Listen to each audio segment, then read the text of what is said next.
I thought I told him to spray it with water to retain moisture before applying the film. You can't treat a glaze lily like a cactus. If Sanjay does this again, the loss will have to come out of his food expenses. I'll go talk to him. At this rate, he won't even be able to afford eating cacti for much longer. Hey, Tainari! Oh, it's you two. It's been a while. What brings you to Port Ormos? We didn't have anything to do, and this place looked pretty lively, so we decided to stop by. But, what's with all the flowers around here? Well, Port Ormos is currently organizing a flower exhibition featuring flowers and plants from all over Teyvat, so I came to help out. The exhibition includes flowers from every corner of the world, each with their own unique properties and needs. With that in mind, the curator commissioned a flower pot from Kasharawar capable of retaining heat and moisture. Even so, an expert is still required to develop tailored transportation and care plans for each type of flower. Oh, and that expert is you, right? Not this time, no. I'm just here to help out. The expert in charge is someone else. Mr. Tainari! Sanjay! He confused the poisonous bulbs with garlic shoots, and he ate them! Never mind. Forget about what I said about the food expenses. Apologies, Traveler, Paimon. Looks like I've got something to take care of. I'll be back in just a moment. Tainari's busy no matter where he is, huh?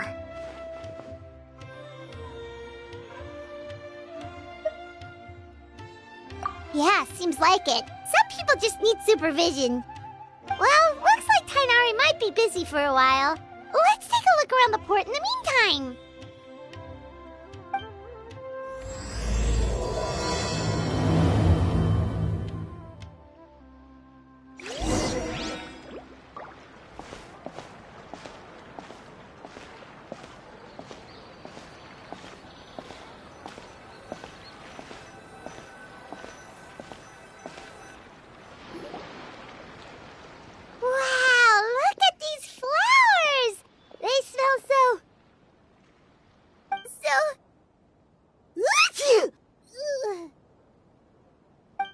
Huh?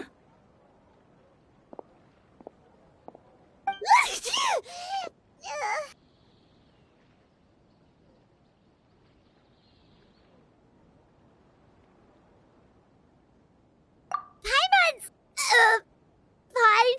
She's just got a little...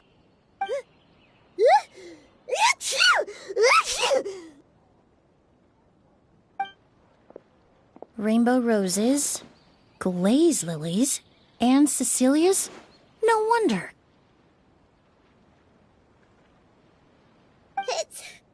It's getting worse. Why?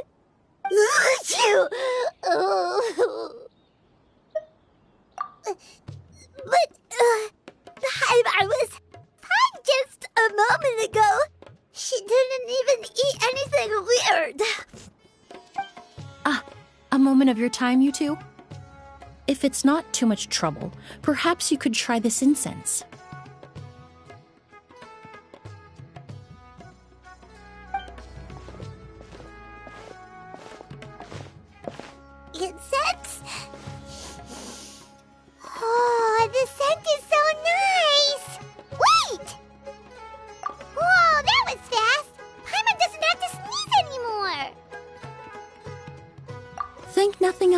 from your attire, I imagine you two aren't from Sumeru either.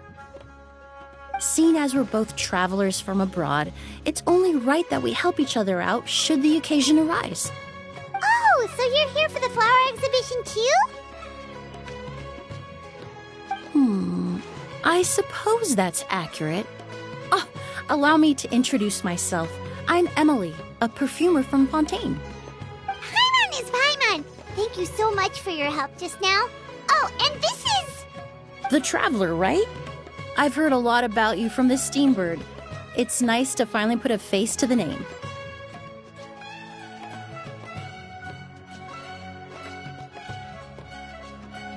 What happened back there? Why did Paimon start sneezing all of a sudden? Have you ever heard of hay fever? To put it simply, when inhaled, certain pollens can trigger abnormal physical reactions. But Paimon has seen these kinds of flowers before and nothing weird happened then. Well, we're all different. The factors that can trigger a reaction to certain stimuli vary by person. In isolation, the effects of certain pollens may seem minimal, but inhaling various types at once can trigger a more overt reaction. But there's no need to worry. Pollen allergies can be effectively mitigated with the use of medication. Oh, well, that's good. Traveler, Paimon, there you are. Is everything all right? I left in such a hurry, I forgot to warn you about all the pollen in the air.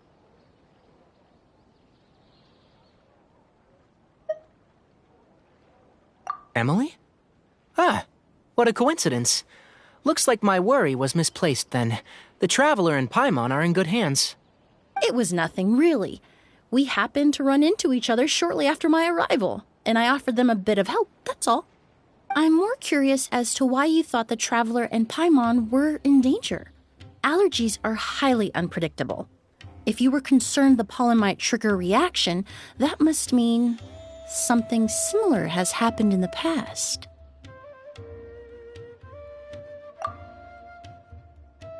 Remember the first time we met? You fainted after inhaling Spirit Borneal.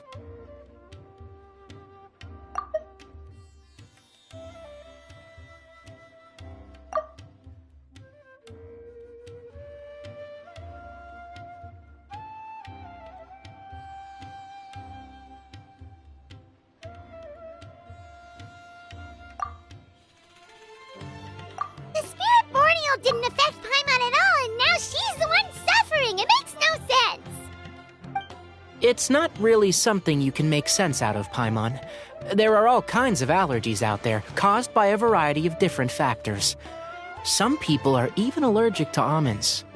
It's not something you can generalize. Exactly. I even encountered a case in Fontaine where someone had an allergic reaction to soba noodles their family brought back from Inazuma. Whoa. Good thing Paimon isn't allergic to anything delicious. In a manner of speaking, although you could say the patients I deal with are rather unusual. In addition to medicine, Emilie is also very knowledgeable about botany. She's taught me a lot about the native flora around Fontaine.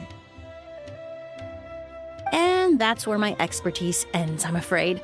When it comes to breadth of knowledge, Tighnari certainly comes out on top. A flower expert? Oh, Paimon's got it! You must be the expert Tighnari mentioned, the one in charge of the exhibition! Wrong again, I'm afraid. Well, I did come for the exhibition, but only to inquire about the Auguste variety. I'm not involved in any official capacity. Oh, Paimon was sure she got it right this time. It's a kind of flower that was once popular in Fontaine. The perfume made from it also bears the same name, Auguste. Auguste, huh? That's not a name you hear often nowadays. In an ancient language, the word is said to mean sacred or noble. It's sometimes used as a name for people as well. Ah, that reminds me. Are you familiar with a historical event in Fontaine known as Perfume Mania? Perfume Mania was an event that occurred in Fontaine nearly 20 years ago. It all started when several merchants released their own lines of high-end, expensive perfumes, marketing them as must-have luxury products, the very symbol of elegance itself. No one anticipated the absolute frenzy this would create on the market, causing the price of perfumes to skyrocket. The demand was twofold. What some saw as a status symbol, most saw as a money-making opportunity. You could take advantage of the soaring price by hoarding them and reselling at even higher margins. The value of these products became so inflated, regular bottles of perfume were even going for hundreds of thousands of mora. This resulted in countless disputes and scams. But at the end of the day, perfume is just perfume. The market value greatly exceeded the intrinsic worth of the product, creating an economic bubble that was never going to last. Luckily, the Palais Mermonia recognized the danger and intervened before the craze could truly spread. Many profiteers and scammers were thrown in jail as a result. In the end, only a few wealthy families were affected when the bubble popped. What does all this have to do with that Auguste you mentioned earlier? Well, during the craze, the most popular perfume was none other than Auguste. The demand far exceeded the supply, to the point where it once sold for 10 million mora a bottle. 10 million? Then what about now? After the mania ended, most perfumes returned to a normal price. Auguste was the only exception. Its namesake, the flower used to create it, went extinct. As a result, no new bottles of Auguste have been made, and the value of the perfume remains exceedingly high.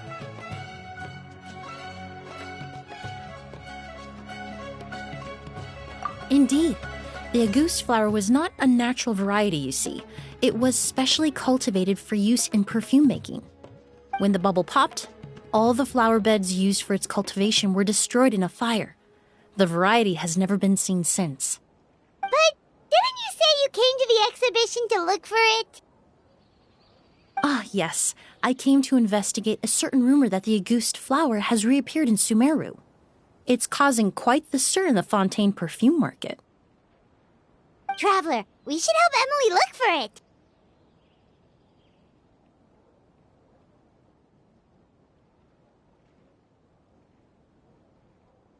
I have to agree. Emilie wrote me to ask if I could look into the rumor, but the forest rangers haven't received any reports of new plant species recently. Even if I can locate the flower, I'm afraid you'll be disappointed, Paimon. I don't have any grand mora-making endeavors planned. Divine, noble, one of a kind, all beautiful sentiments to be sure, but to me, they overshadow the very essence of the product. When it comes to perfume, I want people to forget the price and the prestige and focus on the beauty of the fragrance itself. Wow, so noble. Of course, there's also a more practical reason. In recent years, low-grade counterfeit versions of Auguste have been popping up on the Fontaine perfume market. Every so often, someone will claim to have recreated the unique scent of Auguste, and the rumor mill will start comparing the counterfeits to my own work. Okay, that's more like the reason Paimon had in mind. Ever since that rumor started, 3 new perfumes claiming to be made from the Auguste flower have appeared on the market. If I can dispel the fanaticism surrounding Auguste, even just by proving the rumor to be false, Fontaine's perfume market can finally start to get back to normal. Then I'll be free from all the stories and added meaning and just focus on making what I like. That makes sense.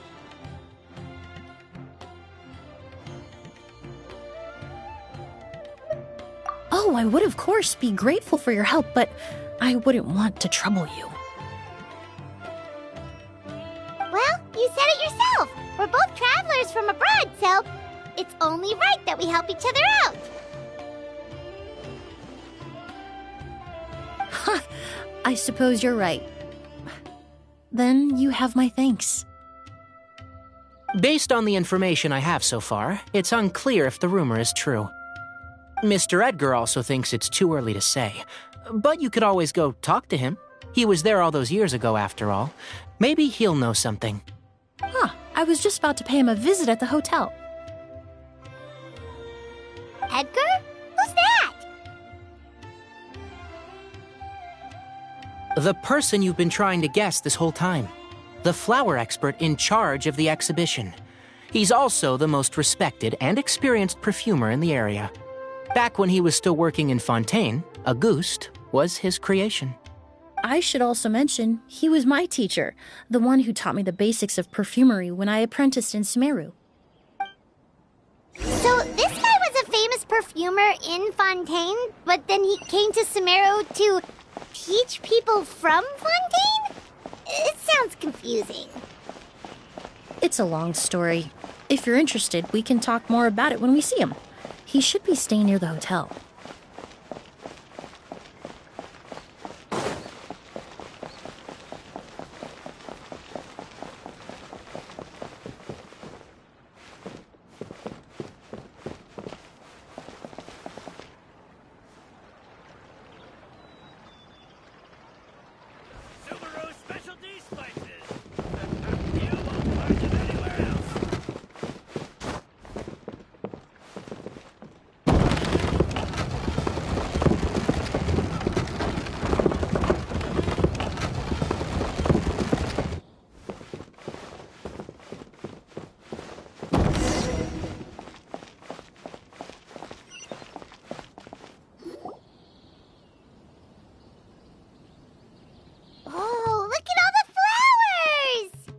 Apparently, the exhibitor paid a large sum to rent out the hotel and surrounding buildings.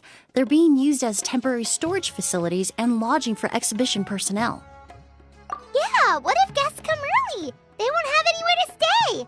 Also, renting out this big of a hotel, how are they going to make that more back?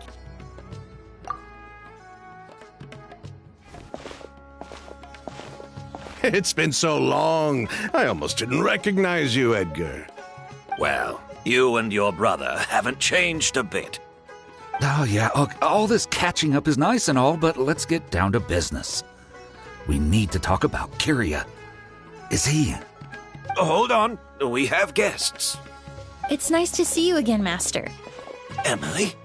Is that you? Oh, it's been years. Look at you. You're all grown up.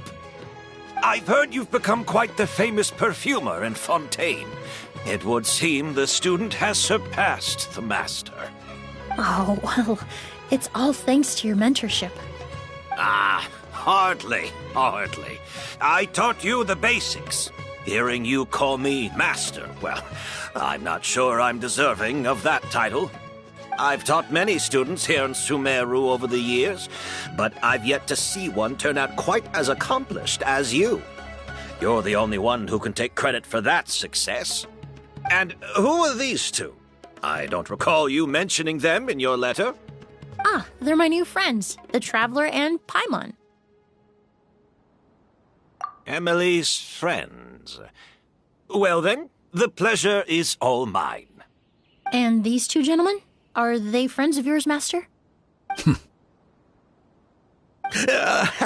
Of course! We're perfume merchants from Fontaine. I'm Oud, and this here is my younger brother, Blaze. Edgar and the two of us are old friends. Isn't that right, gentlemen? Yes. Merchant brothers? You must be here to look for the August flower, then. Huh? Well, what respectable perfume merchant hasn't heard of Auguste? Anyone in the business would be interested in the rumors. I'm guessing you're here for the same reason, Emilie. We were just about to get into it, so you three might as well join in. I commissioned a few eremites to do some scouting for me. They searched all over Sumeru, but there were no sightings of the Auguste flower. That being said, there are people in Port Ormos who claim to have smelled a unique fragrance on the streets. Definitely floral, but still distinct. Some of them were merchants who lived in Fontaine 20 years ago. According to them, the fragrance smelled exactly like the Auguste they remember from back then. A one-of-a-kind, divine and noble scent. Maybe someone around here just happens to have a bottle of August from back then. No, I don't think so. I doubt that's the case. Even if someone had a bottle that was never opened, the fragrance of the perfume would have changed over time. Very few perfumes can go decades without a change in scent. Auguste is even more prone to that kind of shift. Only a few bottles still exist in Fontaine, and their scent would have completely degraded by now. Although, could there be a flower out there with a similar fragrance? Or in accord with the same bass notes? Impossible! If Auguste were that easy to replicate, it would never have sold for such a high price all those years ago. The Auguste flower is back. It has to be. Technically speaking, the scent wouldn't be impossible to imitate. Well, let's table that question for now. Edgar, did any of those people mention where the scent was coming from? No. By the time they realized they had smelled something, the scent was already gone. If I hadn't asked about it, they probably wouldn't have given the experience a second thought. Compared to things we see and hear, smells can be much easier to overlook. It almost sounds like someone wearing the Auguste fragrance passed them on the street. Wait, are you saying... Oh, just thinking out loud. Don't pay me any mind. We don't have much to go off of right now, but we can't rule out that possibility. I'll send some more people to investigate. You all traveled so far to be here.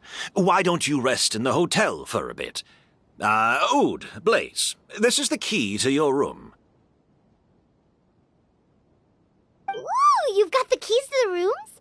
Do we get free lodging too? My apologies. All the rooms in the hotel are accounted for, I'm afraid. Most are being used for storage ahead of the exhibition, you see. I managed to tidy up one of the rooms for these two at the last minute, but by the time Emilie wrote to me, there was no more space left for her to stay. Oh, and we just showed up out of the blue. Guess that means there's definitely no space for us. I should have been more considerate. Here I am with an entire hotel at my disposal and no place to offer you to stay, even after you made the trip all the way to Sumeru. Don't worry, Master. I can sleep on the boat tonight. Or I could even camp in the wild. It would give me the opportunity to collect some plant specimens while I'm here in Sumeru.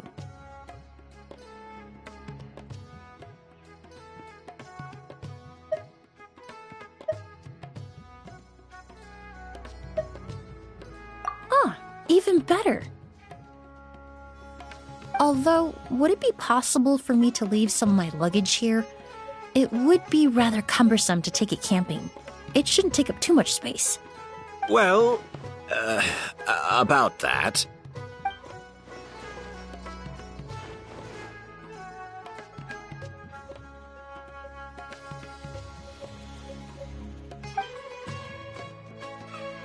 Of course, no trouble at all. My brother and I will keep an eye on them for you, as long as you don't mind, mademoiselle. All right, then. Oud, why don't you take Emilie inside and find a suitable place for her luggage? I'll prepare some refreshments and join you in a bit.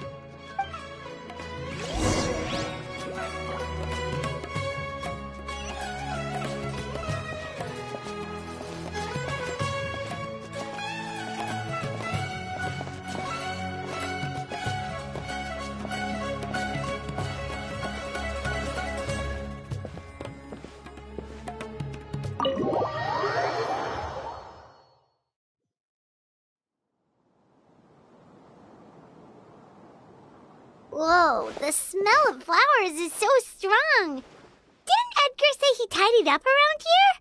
There's still so many flowers. Hyman took a peek through the window earlier and his house was packed with flowers.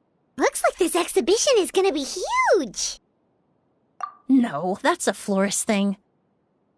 We work closely with the essential oils of various plants, but to maintain a sharp sense of smell, most perfumers prefer to keep their homes free of strong odors. Oh, guess there's just too much to store for the exhibition then. Oh, this room seems to be a connected suite, and my brother will be staying on the other side of the suite. Blaze, while you're out, why don't you bring our luggage over as well? Dun,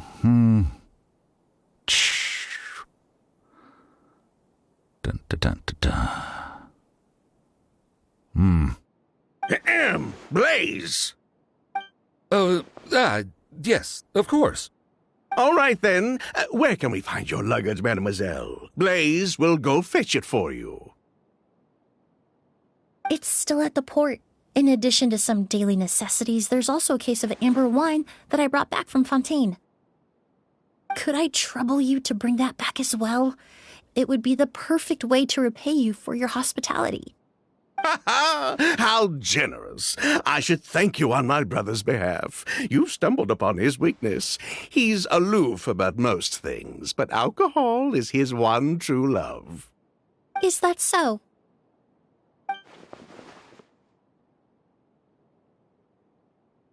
Mr. Ood, Mr. Blaze, thanks for...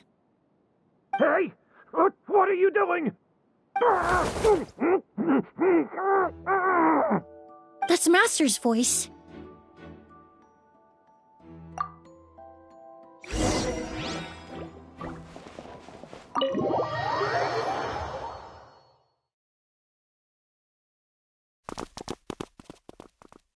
Edgar!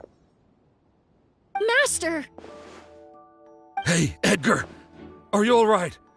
Can you hear me? Who did this? Kyria. Auguste.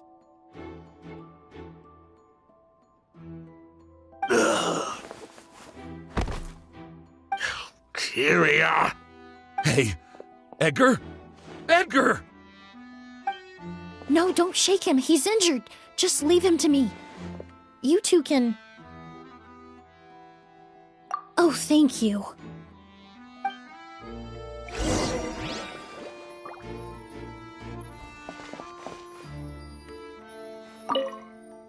That strange smell around here. Is it coming from this bottle?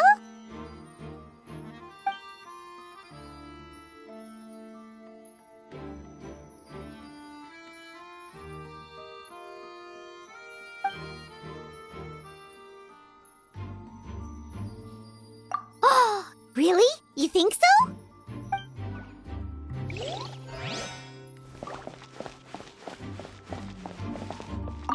I checked. It doesn't look like anyone passed through here. Oh, but that's impossible. It's not like that kid can just grow some wings and fly away. Oh, the culprit, I mean. It's not like the culprit could have just disappeared into thin air.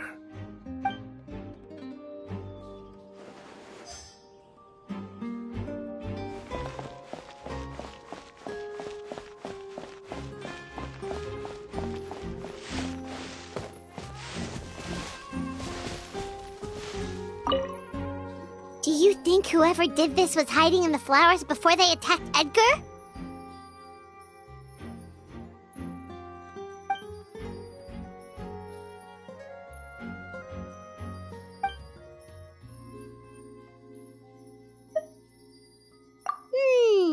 True.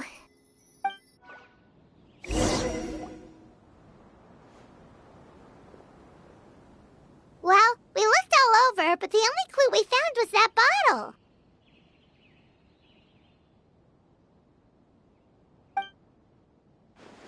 The most important thing we can do now is focus our efforts on treating Master. Can you help me move him inside?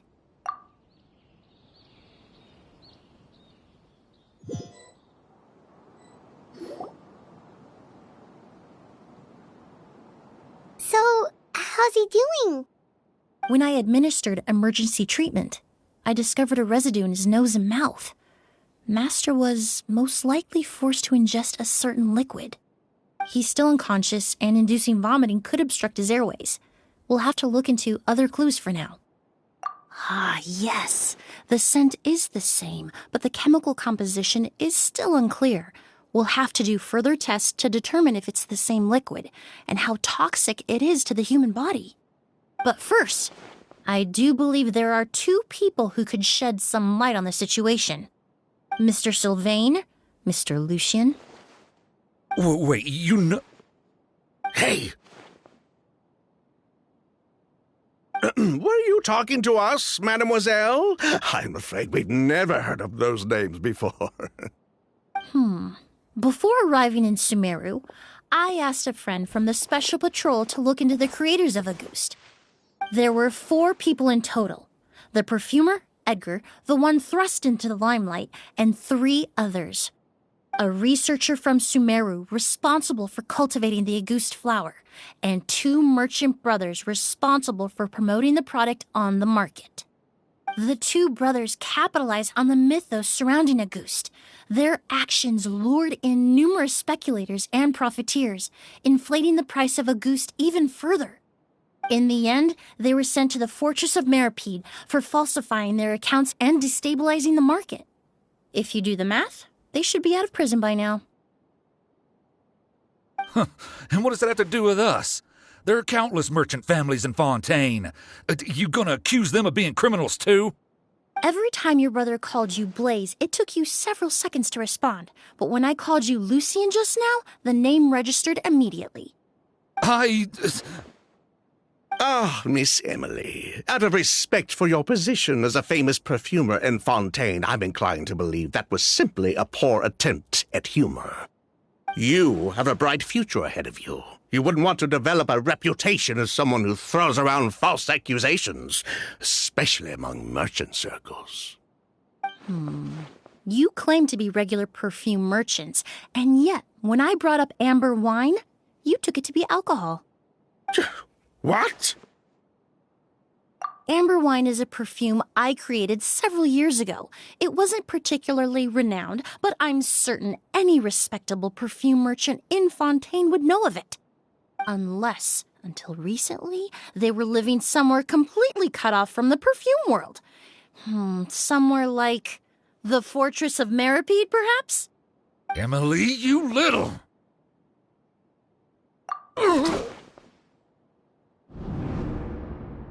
Don't misunderstand, Mr. Sylvain. I don't bring this up to criticize you. No matter what happened all those years ago, the court has already passed its judgment. But Master's life is in danger. We need to learn whatever we can about the person who has done this. If Master's attack had something to do with Auguste, I would imagine the 2 of you might also be in danger. So I'd like to trouble you for some information, if I may. Tell me about Kyria. Fine, as you wish. Sylvain! Lucien, if this will help us find Kyria, then it will be all worth it. Besides, we've already told most of the stuff to the Maison Orally anyway. You were right, Miss Emilie. There were 4 of us at the beginning. Myself, Lucien, Edgar, and a researcher from Sumeru in charge of flower cultivation, Vijava. Sometime down the road, the Marechaussee Phantom came knocking, saddled us with a list of accusations, and started looking into our books.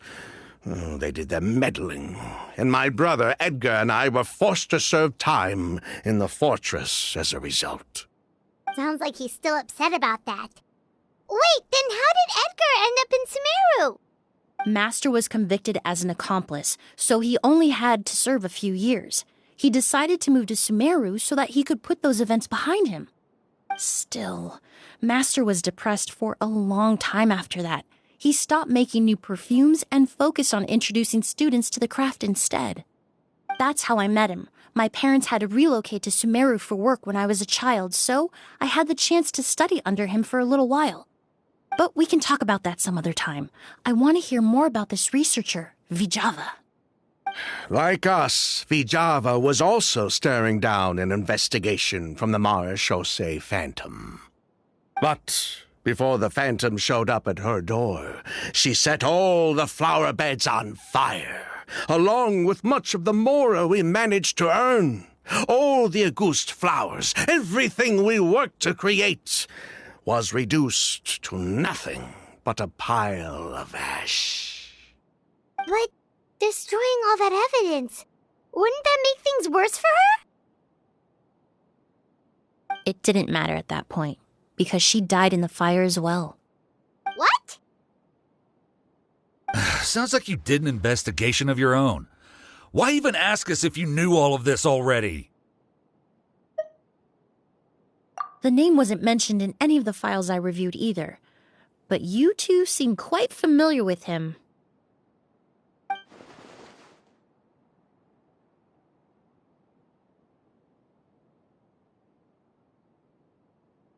Kyria was Vijava's younger brother. He was just a clueless kid back then. Somewhere in his teens, I think. He helped his sister with her work sometimes, but that was pretty much it. He didn't have any idea what we were doing. Vijava kept him close most of the time. The three of us were probably the only ones who even knew she had a brother. After our operation was compromised, he disappeared. There were no signs of him until recently, when people started saying the August flower had reappeared in Sumeru. So, you think Kyria took something with him back then? Something that allowed him to reproduce the August flower? Vijava doted on the kid like you wouldn't believe. She even told us to give her cut to her brother if anything happened to her. If she left something behind before she died, believe me, Kyria's the one that has it. And judging by the liquid in that bottle, the August flower wasn't the only thing he reproduced. He managed to replicate the perfume itself. So the liquid Edgar was forced to ingest really was August. Wait, does that mean August is poison? Poison? No. Of course not. No perfume is meant to be ingested. Even small amounts can be dangerous, let alone ingesting a whole bottle at once. If August could be considered a poison, we wouldn't have even sold half a bottle back then. Edgar fell unconscious because Kyria forced him to drink perfume. It just happened to be August.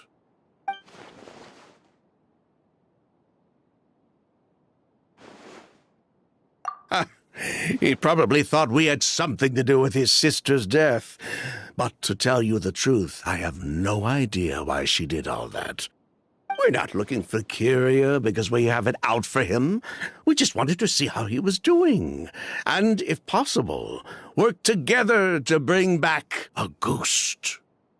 We only went to prison for a bit of fraud and market manipulation. It had nothing to do with the product itself.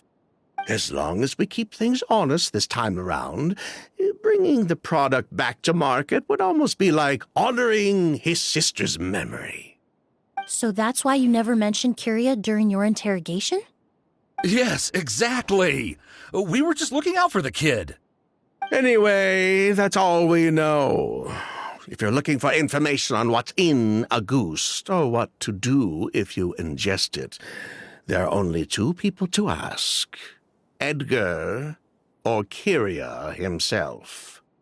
Well, at least we're able to say for certain that the substance Edgar ingested was in fact August. That gives us a direction for further testing. Well then, I'd say that was a very enlightening discussion. Well, glad to hear it. Lucian, let's head back to the room and rest a bit. With everything that's happened, there are things that need reconsidering. Yes, of course. You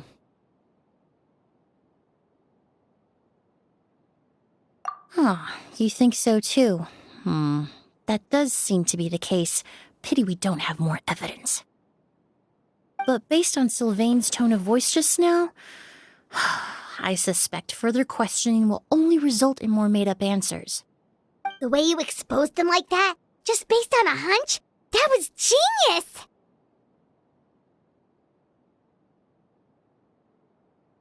Oh, right! Earlier you said you were only sort of a doctor, and that your patients were unusual. Oh yes, that's because most of the patients I encounter are already dead. So you're a forensic doctor? Close. I'm actually a forensic cleaner. Once the forensic team and the Marechaussee Phantom are done collecting evidence from the scene, I'm in charge of clearing away the final traces my patients leave on the world.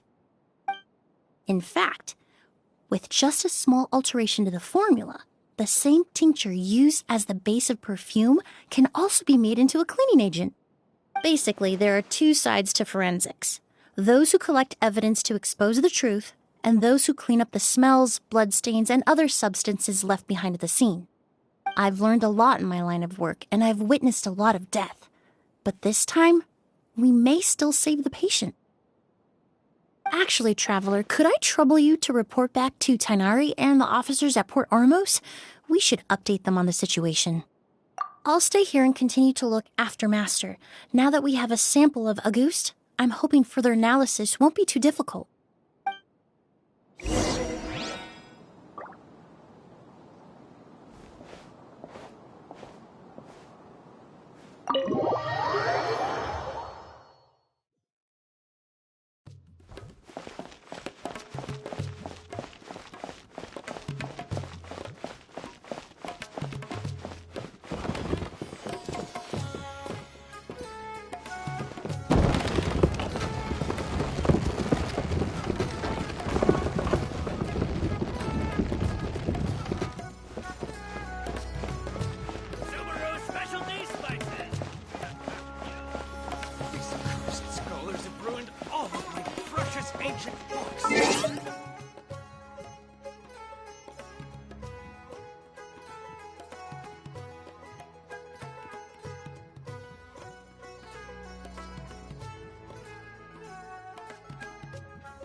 Whoa, why the rush?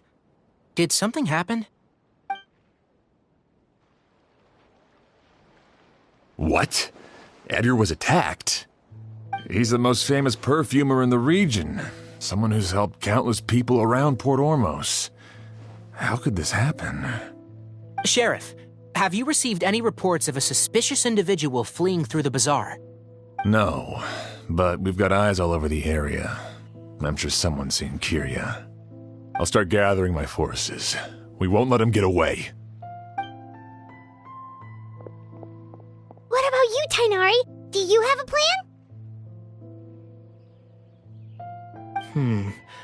I'm sure the sheriff can handle things over at the scene, and I doubt Emilie needs my help looking after Mr. Edgar. But she said she's not a real doctor. Then she was far too modest. She may not be a doctor by trade, but she has a deeper understanding of human anatomy and pharmacology than most scholars from the Amorta Darshan. Not to mention the fact that Mr. Edgar's condition is related to perfume. Emilie is certainly in the best position to help him. As for me, I'll head to the academia and see what I can learn about Vijava and Kirya. Oh, that's right! Vijava was supposed to be a scholar from Sumeru. Do you recognize the name? From Emilie's letter, certainly, but that was the first time I'd heard of it. The academia produces a lot of scholars, and there are plenty of graduates who choose to pursue a career outside their darshan. I didn't have time to look into it earlier, but now it seems like Vijava's past could be critical to getting to the bottom of what happened to Mr. Edgar. I have friends in Sumeru City that can help me investigate. With any luck, we'll have news to share by tomorrow. I'll leave you and Emilie to watch over things here in Port Ormos.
Well, it's been a day.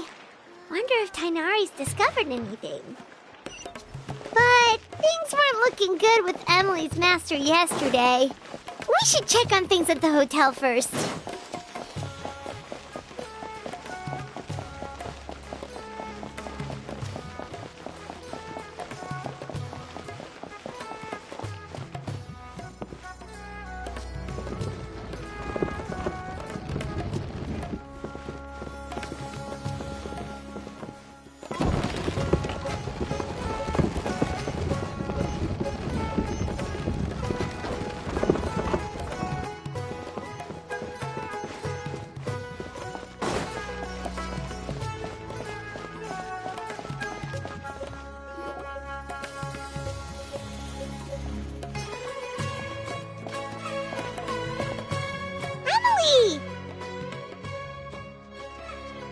No longer in critical condition, thankfully.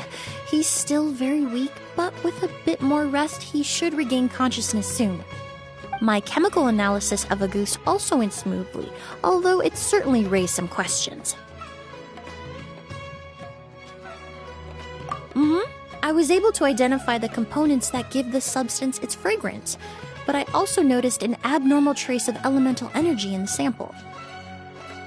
Elemental energy?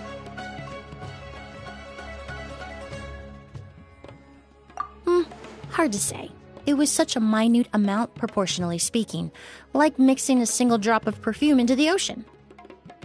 I had to use one of the newest tests developed in recent years to even detect the traces present in the sample. Unless you were abnormally sensitive to elemental energy, I doubt it would have any effect, even if you use the product every day for 10 years. As for whether Master's condition was caused by the elemental energy present in the sample or some other component of the perfume, it's still too early to say. Oh, that reminds Paimon. Did Tighnari come and find you? Maybe we could ask him to take a look.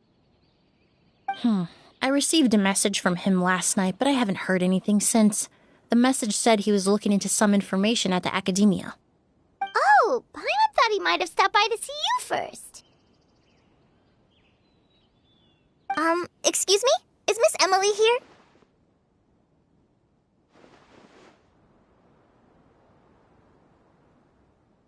Oh, perfect! Familiar faces! Traveler, Paimon, you're here too!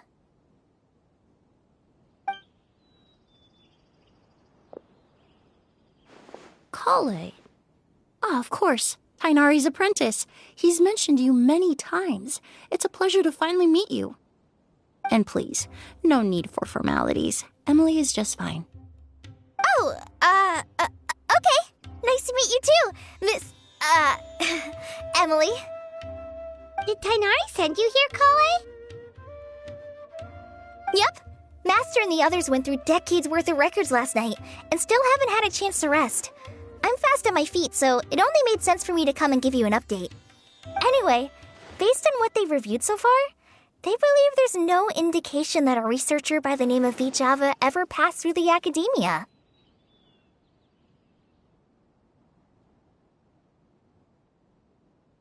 Master considered that possibility as well, but the name wasn't the only dead end. Master tried to track down people with a similar research direction or background, but also couldn't find a match. How is that possible?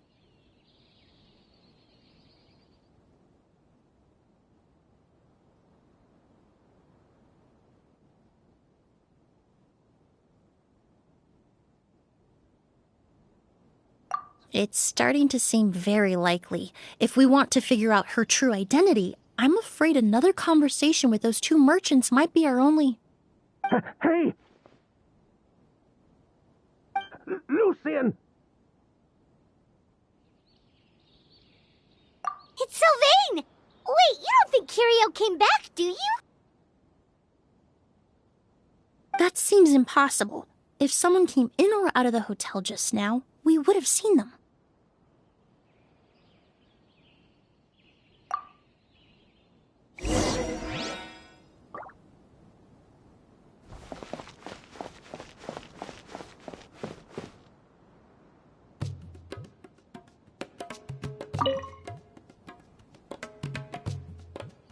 It's locked?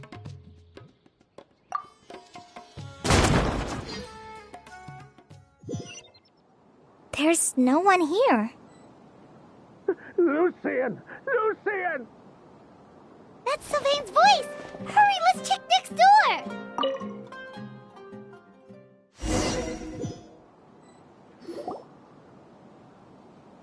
Lucian! Lucian! Come on! Wake up!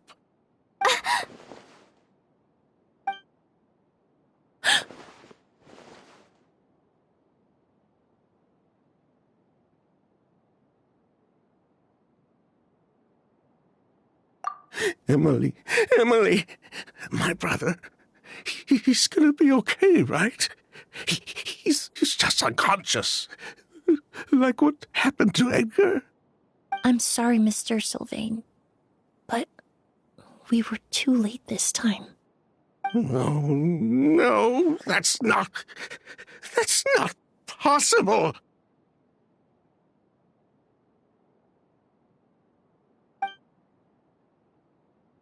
Traveler, Kale, Mr. Sylvain has gone through a huge shock. He needs some space to calm down. Could one of you take him next door? It's not good for him to look at his brother's body like this. Of course. Leave it to me.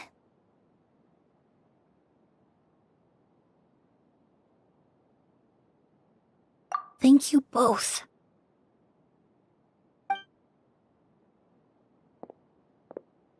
Mr. Sylvain, let's get you up. Here, take my hand. Nice and slow.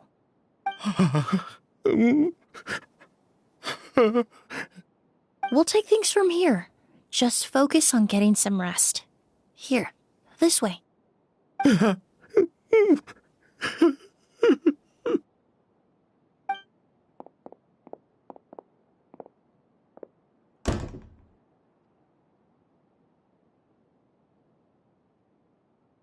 Poor guy. He's like a shell of his former self. He may have made some bad decisions in life, but right now, Paimon can't help but feel sorry for him. Good person or bad, the death of a loved one is equally painful. All the moments he shared with his brother, every hardship and triumph they endured together, are now memories he has to carry alone.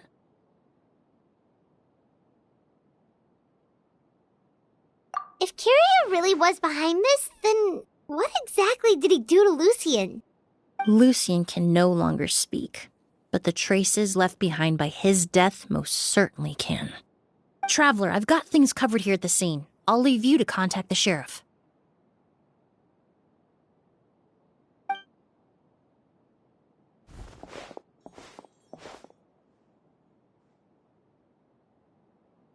Who would have thought? Yesterday's case is still up in the air, and now this happens. Miss Emilie, I heard you're an experienced forensic doctor. Have you been able to discover anything? Oh, I'm not actually a forensic doctor. I just happen to have some relevant knowledge. I did take a look, though. Judging by the temperature and rigidity of the body, it appears the time of death was sometime last night. I'd have to do a more thorough investigation to find out more. Then, would you mind helping us investigate? Before he left, Tainari said we could trust your judgment if something like this were to happen. Of course, I appreciate your trust. Many of the traces left behind at the scene will fade with time, so the sooner we investigate, the better. We'll help too. We don't know much about dead bodies, but you can leave the other clues to us.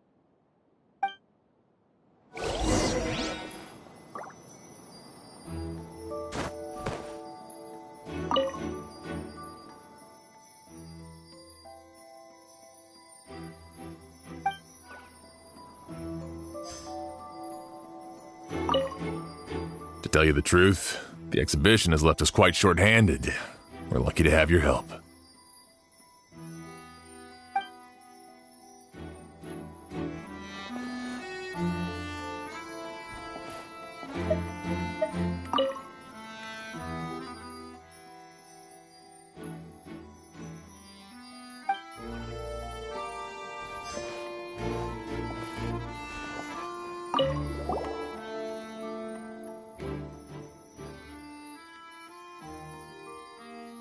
And the windows are shut tight too.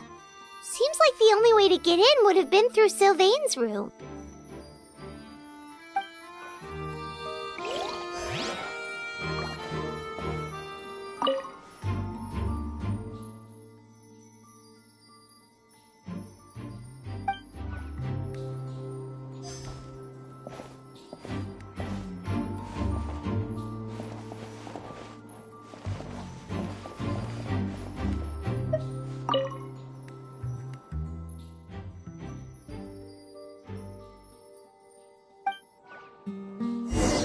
Well, looks like we've investigated as much as we can. Let's go report back to Emilie and Shiam.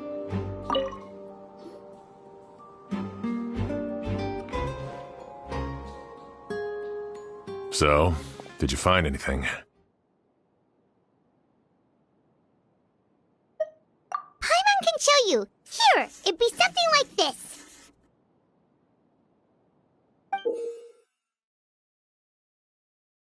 But entering through the room next door without alerting Sylvain... Wait, you don't think Sylvain could have been the one who... No, his reaction to the loss of his brother seemed genuine, and he doesn't have a motive. Then what could have happened last night? I know Sylvain is still in shock, but He's our only available witness. We have to take his statement. I agree. Also, I've made some new discoveries, so we might as well head next door and go through everything together.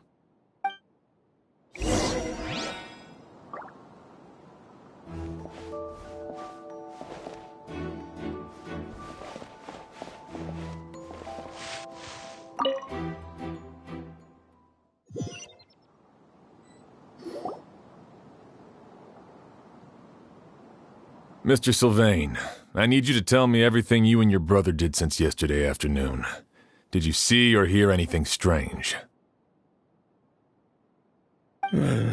After Kyria attacked Edgar, my brother and I were incredibly careful. We returned to our rooms and decided to lock all the doors leading to the hallway. The only door we kept unlocked was the one connecting our rooms. That way, if we heard any commotion coming from the other room, we could help each other. But I didn't hear any sort of commotion last night. Not a single noise. I woke up this morning, opened the door, and Lucien was... So, no movement from the room next door. No forced entry via Sylvain's room. No signs of a struggle at the scene. And no external injury on Lucien's body. What kind of cause of death are we dealing with here? I did notice a few things about the body. Lucien's pupils were dilated, and his skin was flushed. Very similar to Master's symptoms after the attack yesterday. There weren't any traces of liquid in his mouth or nose, so it's unlikely he was forced to ingest anything. The more plausible explanation is that he inhaled a substance without knowing it, and I'd say that substance was likely a ghost. A ghost? No, that's not possible. Inhaling a ghost won't kill you. And anyway, it would have been for just one night.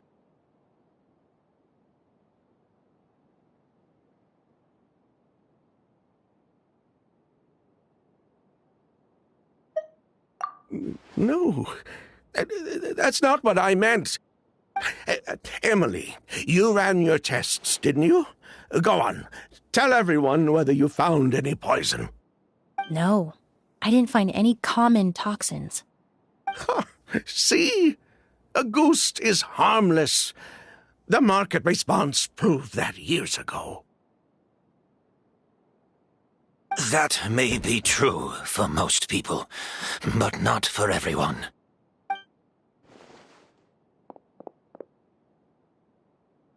Master!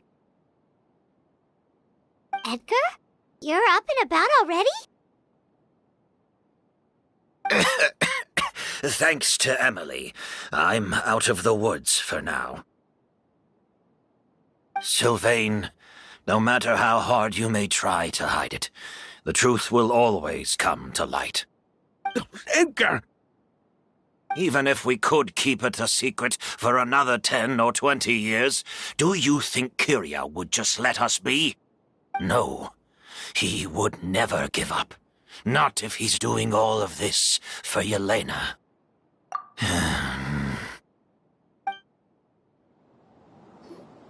That's Vijava's real name.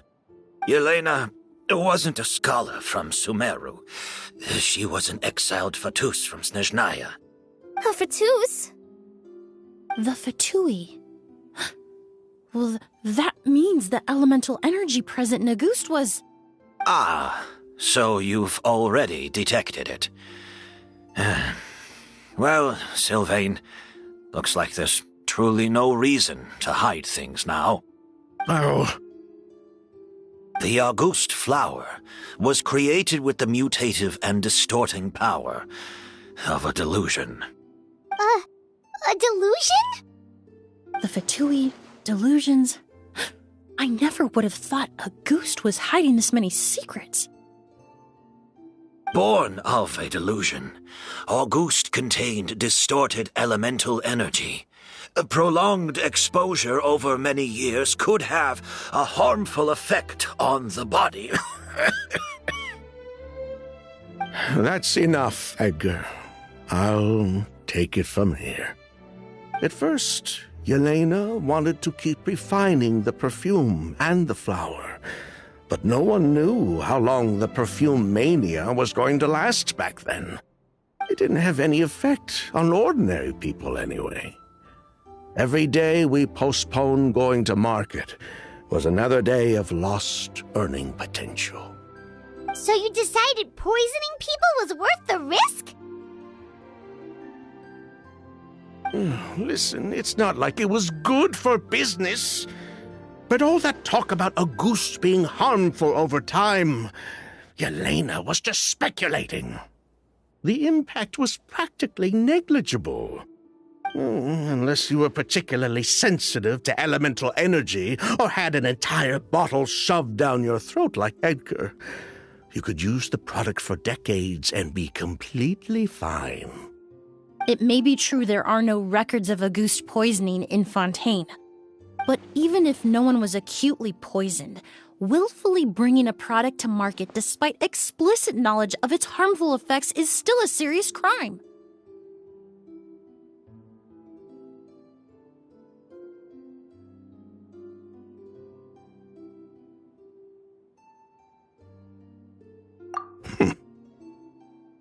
That explains why you were so intent on keeping Yelena and Kyria's involvement a secret all this time, despite readily confessing to all your financial crimes. The Fatui, delusions, Auguste. If the Marechaussee Phantom discovered the connection between the three, there would have been enough evidence to send you to the Fortress of Meripede for life. Ha! If I'd known coming to Sumeru would put a target on my back, I would have been more than happy to stay there. At least that way, Lucien would still be alive.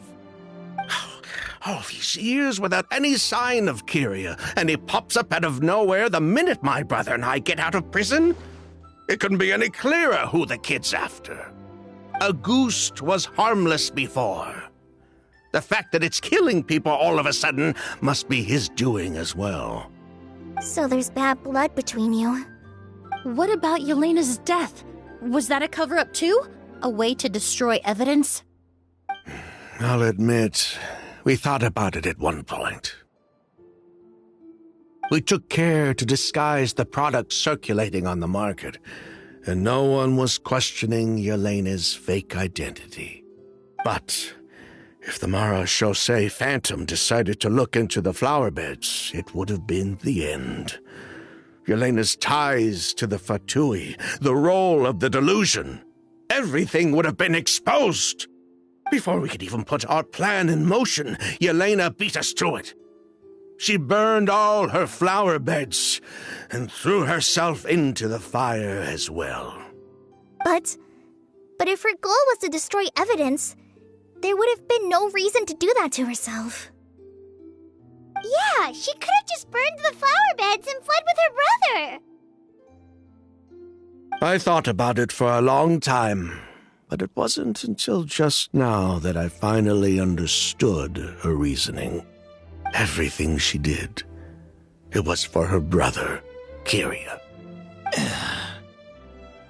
One of the reasons they defected from the Fatui was the deterioration of Yelena's body due to her excessive use of a delusion. She didn't want her brother to follow in her footsteps after her death. After arriving in Fontaine, Yelena continued using the delusion to cultivate the Auguste flower, weakening her body even further. There were times when she couldn't even walk. So she couldn't flee with her brother because she was afraid of holding him back.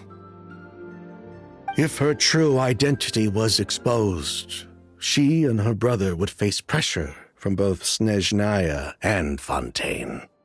The Auguste flower and Yelena's own corroded body both bore the mark of a delusion.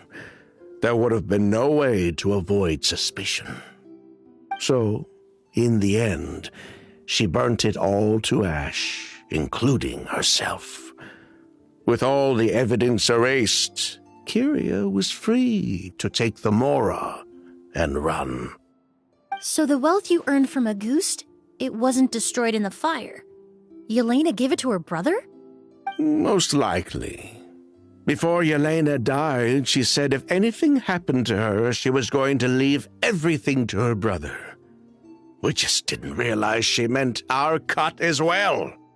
That's why Lucian and I were searching for Kyria, to take back Armora and the Auguste flower. We just didn't realize Kyria was baiting us the whole time. It was all a trap. But why is Kyria out for revenge anyway? Doesn't he know about Yelena's decision to sacrifice herself? I don't think he knew his sister was nearing death. Yelena always wore heavy makeup around him. To conceal her deteriorating, she kept herself busy with work to keep out of sight. That way her brother wouldn't notice how she could barely walk. Then all we'll need to do is tell Kyria what really happened, and then he'll give up on his revenge. I'm not so sure. Even if he knew the truth, he'd still find someone to blame. He might think Yelena was forced into using a delusion to cultivate a ghost, or something like that. It's hard to pull yourself out of that kind of hatred, especially when you've been living in that headspace for so many years. Very true. Even if Yelena's death was her own choice, I wouldn't call myself innocent either. Edgar, what are you talking about? Think about it, Sylvain. If we hadn't been in such a hurry to capitalize on the perfume mania all those years ago, do you think Yelena would have elected to take those risks? If we hadn't been so blinded by greed, so insistent on increasing the scale of the flower cultivation, do you think Yelena's health would have deteriorated as fast as it did? If we hadn't invited the Marechaussee Phantom to our doorstep by breaking the law at every turn, Yelena could have survived. She knew her limits. She knew her days were numbered. Maybe it was for her brother, but she was in it for the Mora just as much as us. We were just trying to earn a bit of Mora. And what, we deserve to die for that? Target me for being the mastermind, sure. But what about Lucian? He was just following my orders.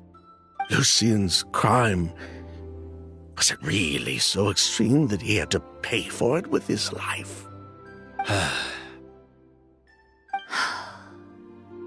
The only person that can answer that question is a judge.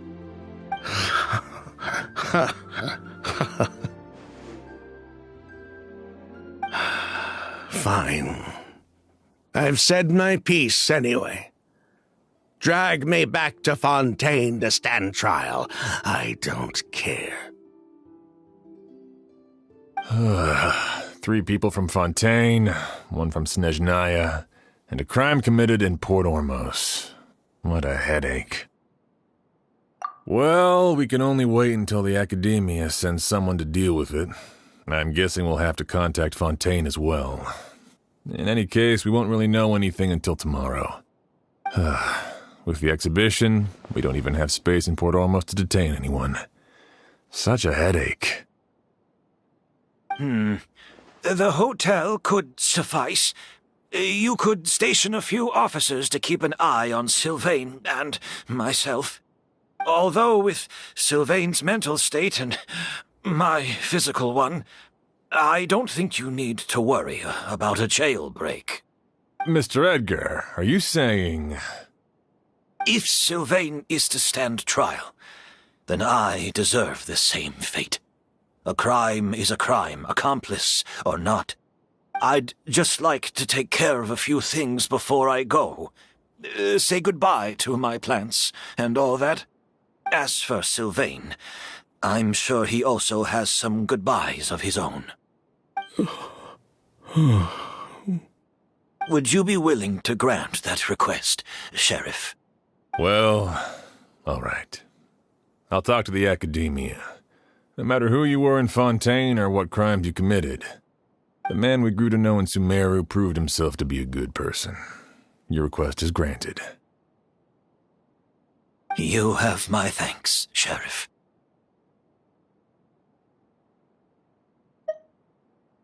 Happened tonight? Oh, you mean the possibility that Kiria might try to finish what he started? Yeah, all we know is that he uses a goose to poison people, but we still have no idea how to catch him in the act. If he targets Sylvain or Edgar again, we might not be able to stop him. That may be true, but what if we can take advantage of his desperation? If we take advantage of this situation and lure him in on purpose, we might finally have the chance to talk to him. Master, no. That's too dangerous. So, that's your plan. If Kiria learns we're being taken away tomorrow, his last chance to enact his revenge would be tonight. In other words, you want to use us as bait to capture him. Capture? Not necessarily. I just want to talk. What?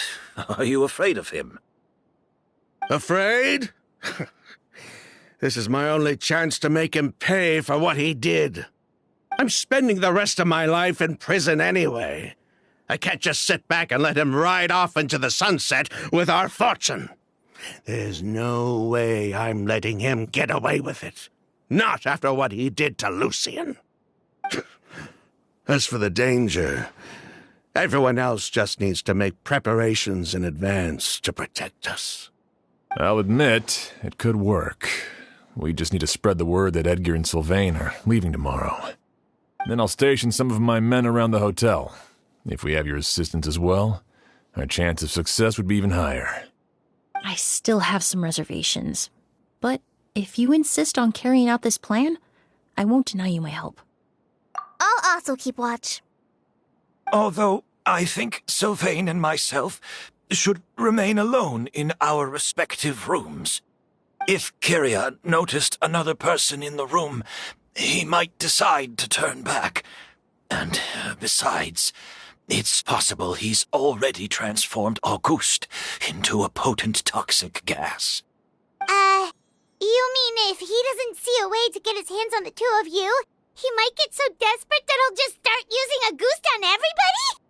If that were to happen, everyone's standing guard. Even the innocent citizens in Port Ormos would all be in danger. That's why everyone else needs to keep to the shadows.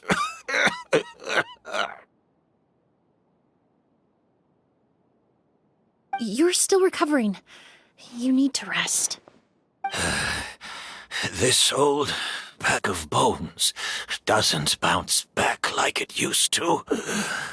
I suppose I'll just have to leave the rest to you. All right, we can figure out a plan to keep watch later. Right now, I say we split up, start spreading that information before it's too late.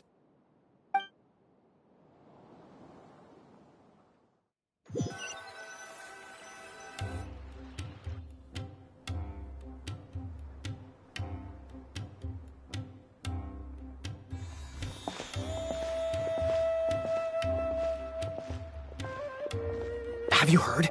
Mr. Edgar's been detained. He's being taken away tomorrow. What? He's the one who helped craft all the fragrances for our shop. He taught my child how to make perfume. How could this happen?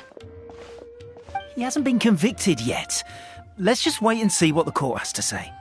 Oh, everyone on the street is talking about the rumors. No matter where Kiria is hiding, he must have heard them by now. Let's head back to the hotel and take a break. We can see how the other preparations are going while we're at it.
Kiria wants to talk to you and the Traveler about our plans for the Night Watch.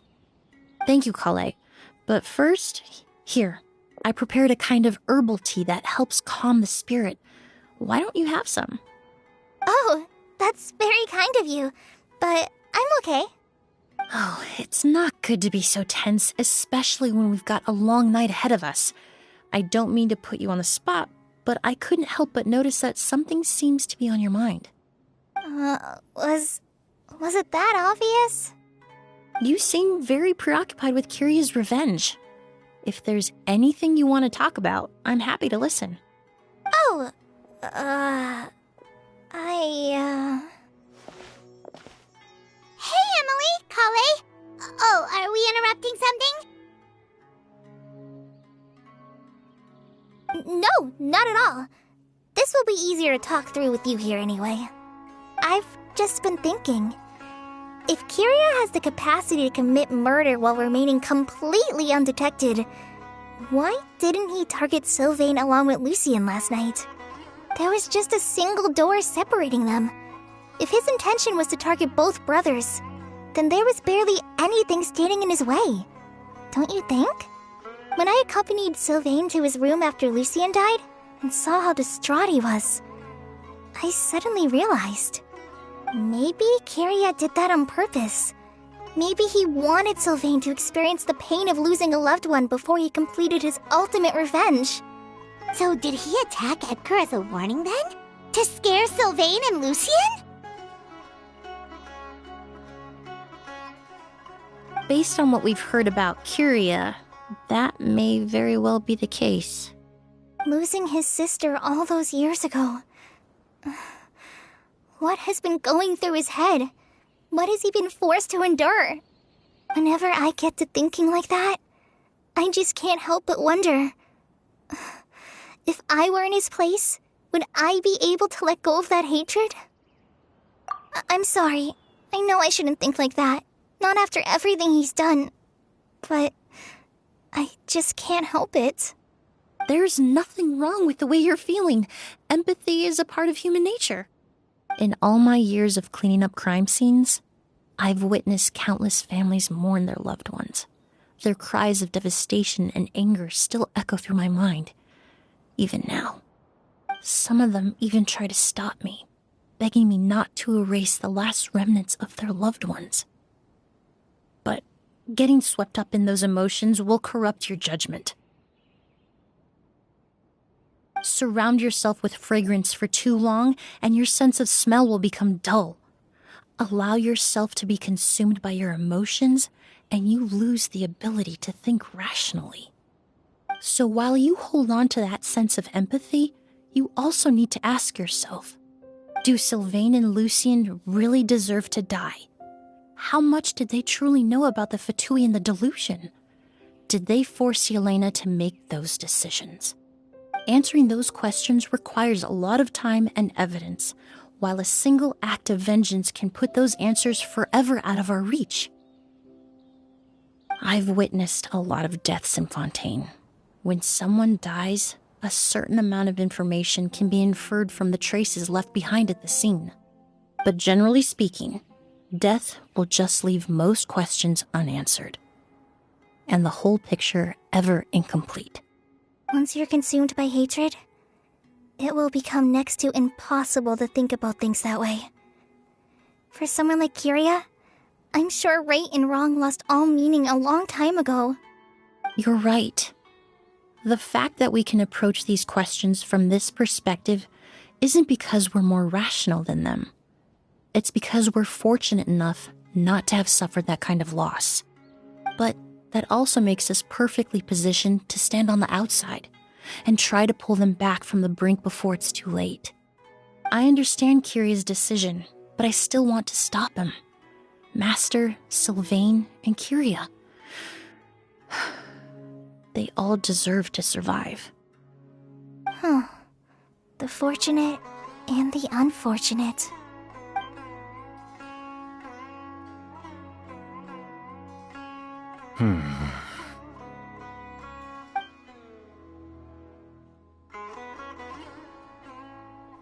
Emilie, Traveler. Huh? Edgar, you're here too? Oh, it's you two! Didn't you head back to your room to rest, Edgar? Is it really okay for you to be out and about like this? A little exercise never hurt anyone. Besides, I don't have much time left in Sumeru. So I'd like to take care of my plants while I still can. We could do that for you, Master. No need. I've grown attached to these flowers, and this is my last chance to say goodbye. Come tomorrow. I'll be happy to entrust their care to you. I would imagine Sheriff Sham is here for a more important reason. The Night Watch! You mentioned earlier that we still need to confirm our plans. That's right. I've stationed some of my men around the surrounding area, but we still don't have anyone standing guard next to Sylvain's room.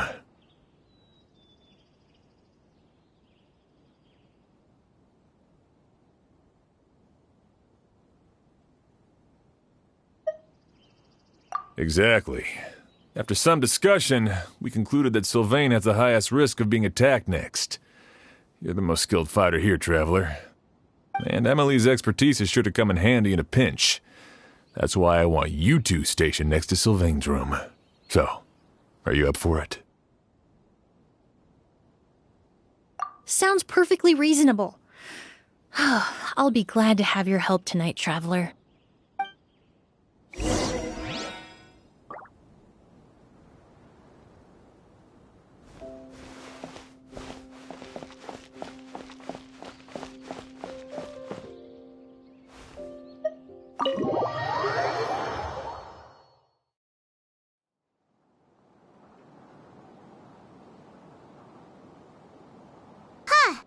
Not a peep. Has Kirya given up on his revenge? Guess we'll have to keep at it.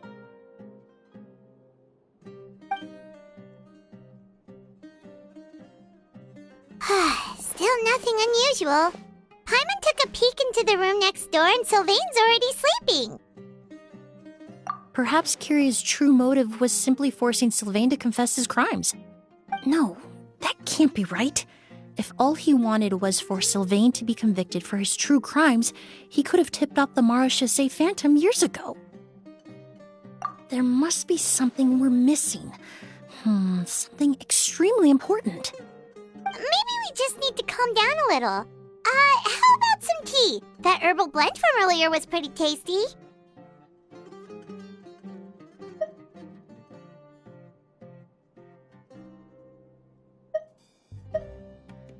You're right. Maybe we can look for a different distraction then, like looking at the flowers.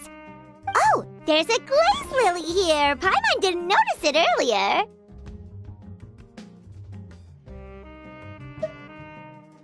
Flowers, glaze lilies, incense. Oh no! Sylvain's room! Quick! Wait, what?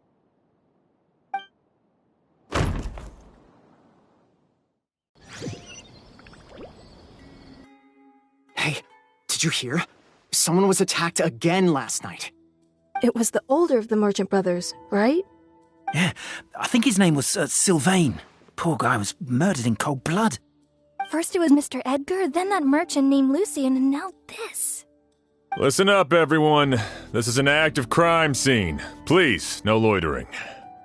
It's been 3 days and they haven't even caught a glimpse of the guy. What is going on? Do you think it could be the work of an evil spirit? I mean, how do you get away with something like that with so many people watching? Keep it moving, everyone. No loitering.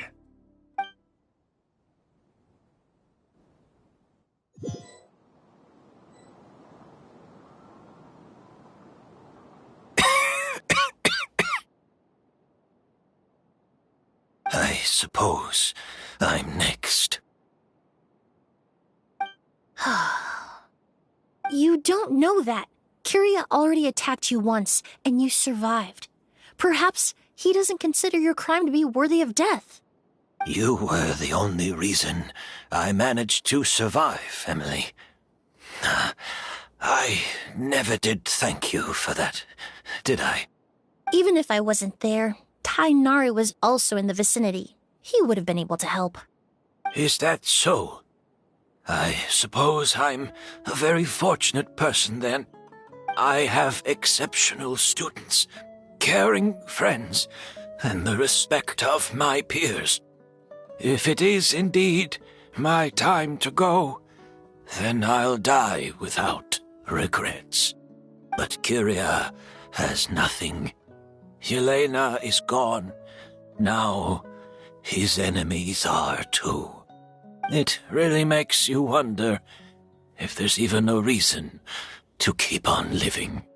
If you really want an answer, I suppose you'll have to ask Kyria himself once we finally catch him. Well, I hope it all goes well. Emilie, there's something else I'd like to ask of you. With everything that's happened, holding the exhibition is off the table now. But so many flowers were transported here for the show, some of them thousands of miles away from their homeland. I can't let them wither away with no one to care for them. Whether Kyria gets to me first, or I'm sent back to Fontaine to stand trial, I won't be around to look after them. I know it's a lot to ask, but could I entrust them to your care? Of course, Master. Really? Oh, I'm glad to hear it. Now I truly have nothing to worry about. Sheriff Sham still has some questions for me, so I've gotta go. Go ahead. Best not to keep him waiting. He can be quite impatient.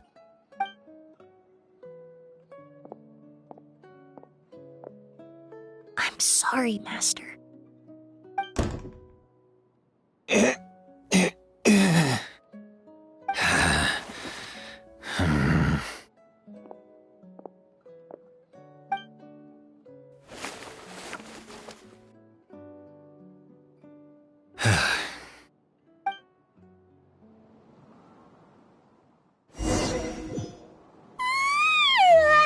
Another all-nighter.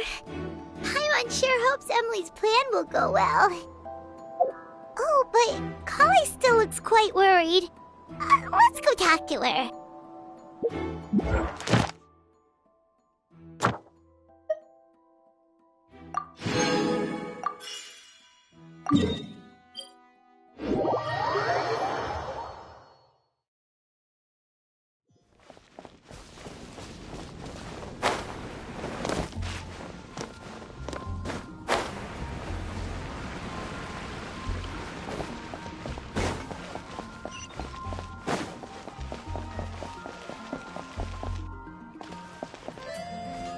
Ad Astra Abyssosk. Welcome. Thank you for completing.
go. Emilie still isn't back. I hope she didn't run into any trouble. Yeah, that's true. Traveler, I had my men start spreading the information you requested. The crowd is gone now, too, but I have to admit, I'm not really sure what's going on. After listening to Emilie's plan, I started getting the materials together and arranging personnel. I barely had a second to spare last night. To be honest, I'm still not sure how the crime was committed that night.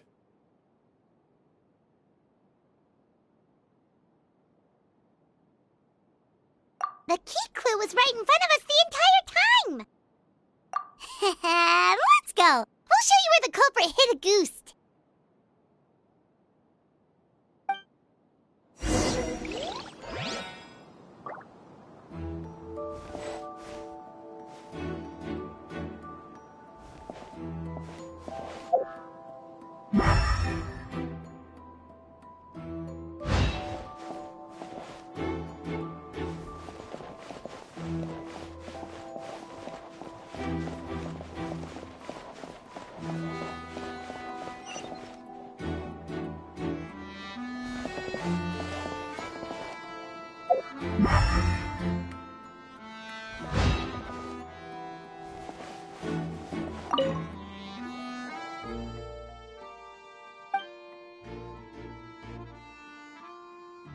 This is it!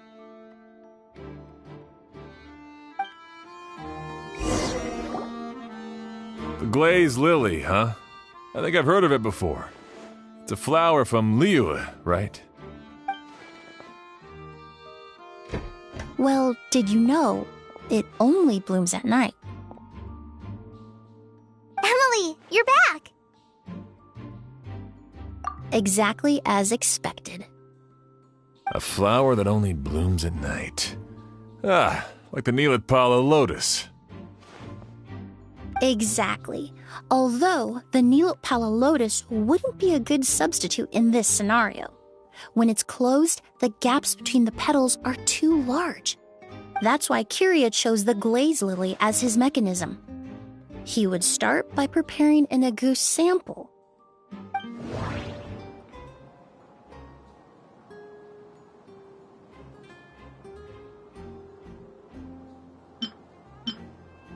There's a sticky substance on the edge of the flower petals. It's one I recognize.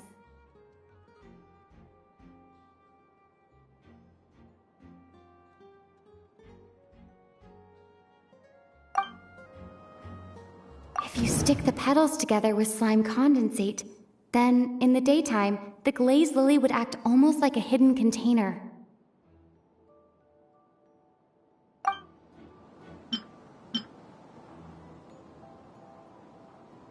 If poured into the flower pot, the liquid would seep into the soil.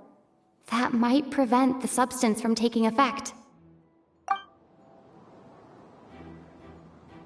That doesn't sound right.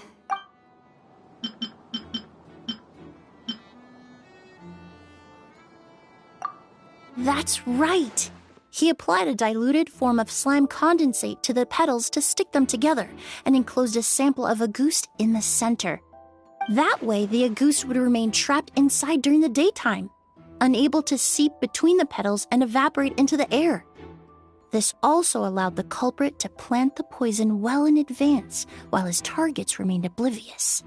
However, the diluted slime condensate wouldn't be viscous enough to prevent the petals of the glaze lily from opening at night. So by nightfall, the flower would bloom, thereby forcing the target to inhale the Agoose trapped inside. And Kyria could execute his revenge without having to step foot inside the room during the night. By the next morning, the sample of Agoose would have nearly fully evaporated. The glaze lily would have already closed its petals, and any lingering odor would be concealed by the fragrance of the other flowers in the room. Wait a second. You're telling me this version of Agoose is so toxic, inhaling the minute amount trapped inside a flower is enough to kill a grown man? And how did Edgar even survive ingesting a whole bottle of the stuff? That's because Agoose is just as dangerous now as it was all those years ago. The level of toxicity has never changed. Only a small subset of people are truly at risk. Ah, you mean people who are sensitive to elemental energy. So it's just some sort of happy coincidence that Sylvain and Lucien are allergic to the stuff? That can't be right. They were involved in the operation all those years ago. If the stuff gave them a bad reaction, they would have known from the very start. I wouldn't use the word allergic necessarily. It's more like they're susceptible to its effects. But that distinction isn't important right now. You can think of it this way. It's not that Sylvain and Lucien are innately sensitive to elemental energy, but that Kyria found a way to ensure that they would be.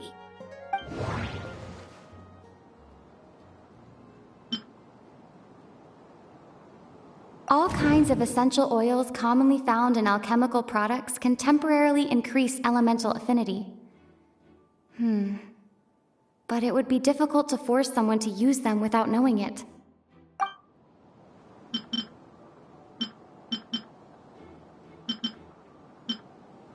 The incense I smelled earlier seemed familiar.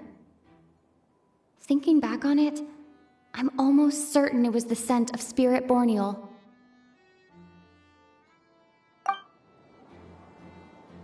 In Sumeru, scholars use spirit borneal to aid meditation and stimulate their connection to the Dendro Archon.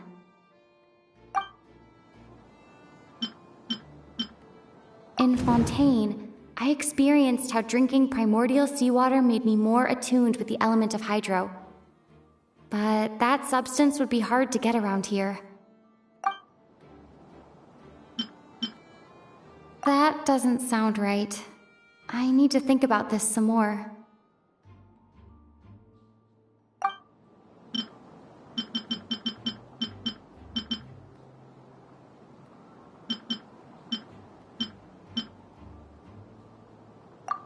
Alchemically produced essential oils, the primordial seawater that caused unrest in Fontaine not too long ago.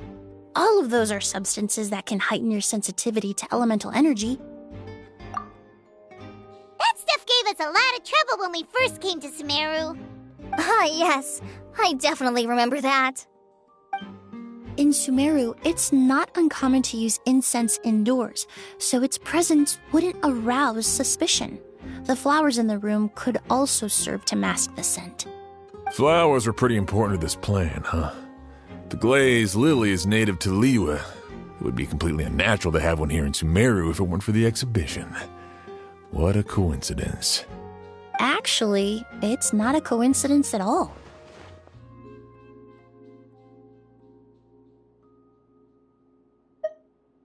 No wonder he was willing to pay a small fortune to rent out the hotel. He probably used the Mora Yelena left him, don't you think? That money was supposed to set him free. But in the end, it was just a tool for his revenge. There's a saying among forensic doctors in Fontaine. Every step you take leaves a mark. But up until this point, we haven't been able to detect any trace of Kyria's activities. That's not because he was coming and going undetected, or because he's some kind of evil spirit, but because he's been disguised as someone else this entire time.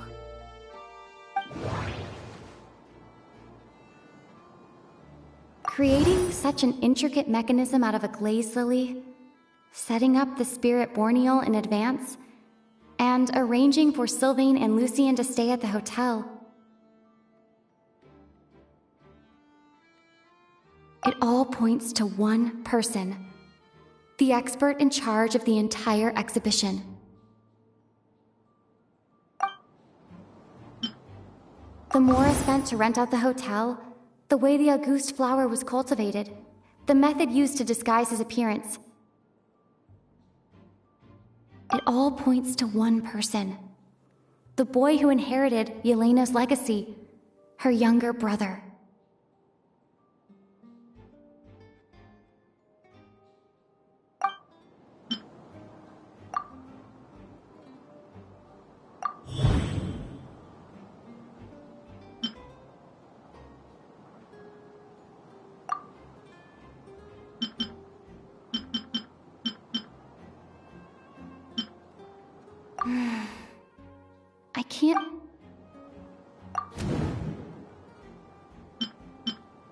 Kyria and Edgar are one and the same. But Kyria was only in his teens back then. He wouldn't even be 40 years old by now. Edgar's lived here for so many years. Even if he changed his appearance, going that long without giving anything away, it would be impossible. Bad news, Sheriff! Mr. Edgar was attacked! What? A dark shadow-like figure just ran out of his room. It was giving off a really ominous aura. But before we could even react, the figure up and disappeared like some sort of ghost or something. By the time we got a look inside the room, Mr. Edgar was gone! Do you think Kyria kidnapped him? I need you to think very carefully about this. Are you certain that figure wasn't Edgar himself? I mean, Mr. Edgar was so frail. I don't see how he could have moved that fast.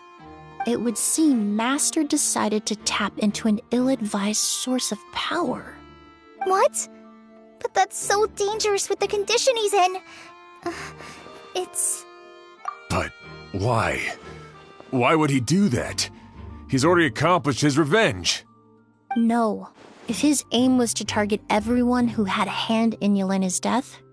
If he left Sylvain alive yesterday, not out of a desire to see him suffer, but to confirm the truth about why Yelena chose to die...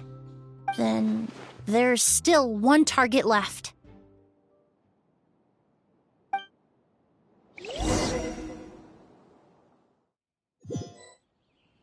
The shadow-like figure ran in the direction of the elevator, and my partner immediately chased after them. We should hurry before they're forced to confront each other.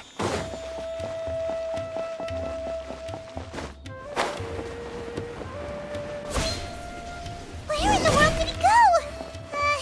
Let's ask the merchants nearby. A ghost! It's a ghost! It's all right. Please, calm down and take a deep breath. Can you tell us what you saw? I saw a black shadow. It ran right past me.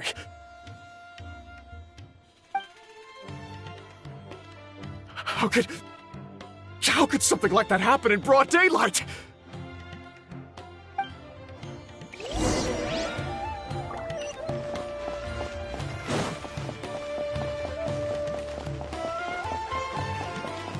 This is terrifying.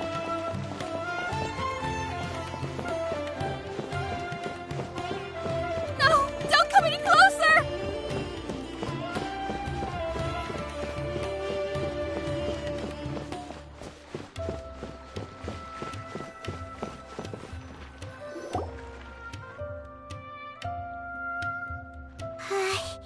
If we go any further, we'll be out of Port Ormos. There'll be hardly any witnesses. It's all right. I can detect a faint whiff of the scent from here. I would say he passed by this location not too long ago. It's this way. Please, follow me.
The scent is getting stronger. This must be the place.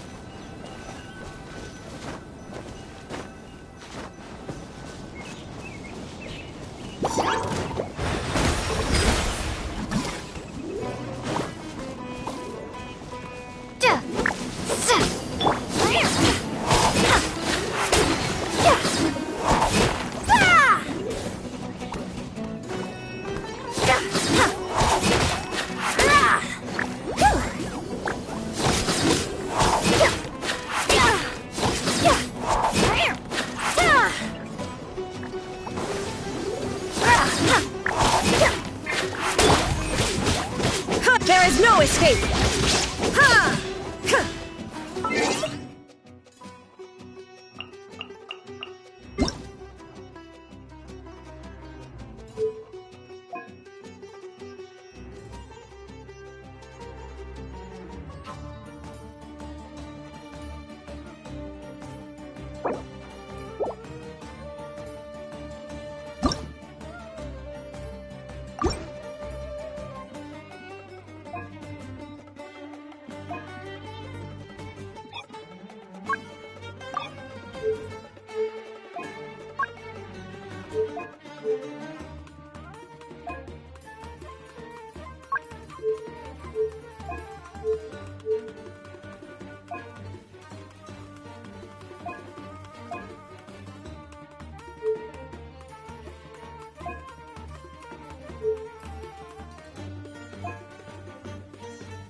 Ha! Illusion shattered!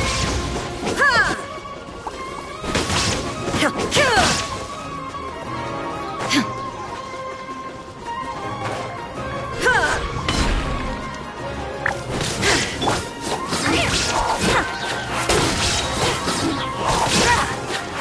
Stay here, please!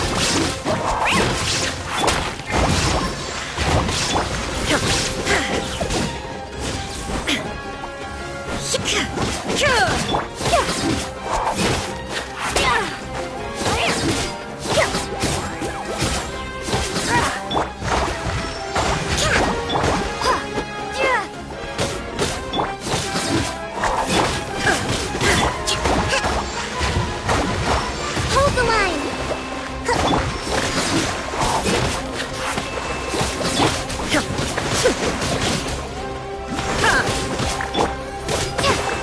Water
Packages!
Torn to oblivion! Ha!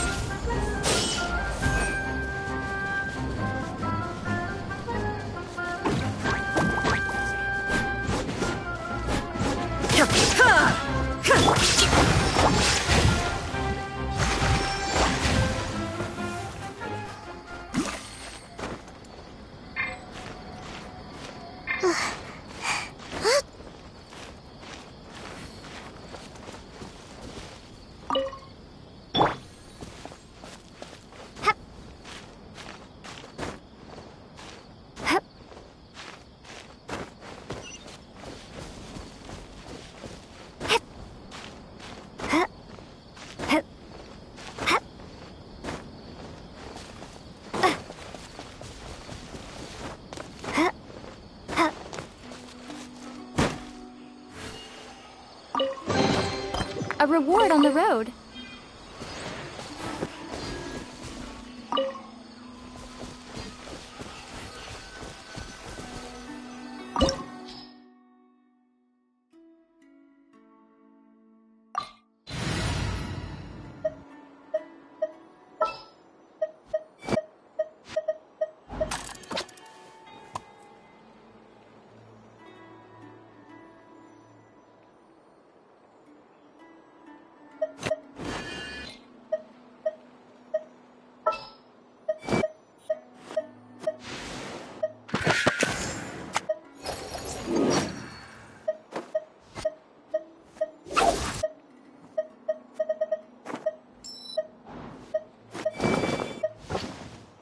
Ta-da! Clee's here!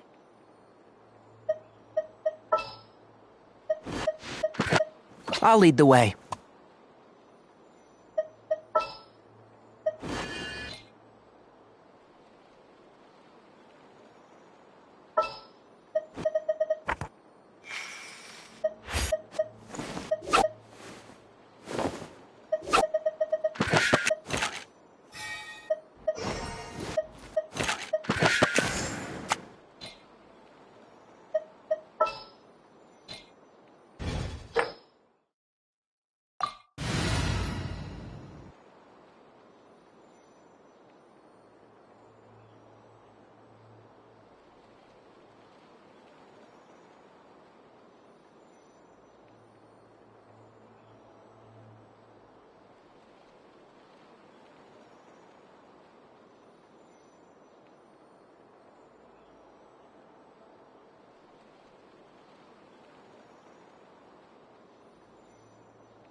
Oh! Oz!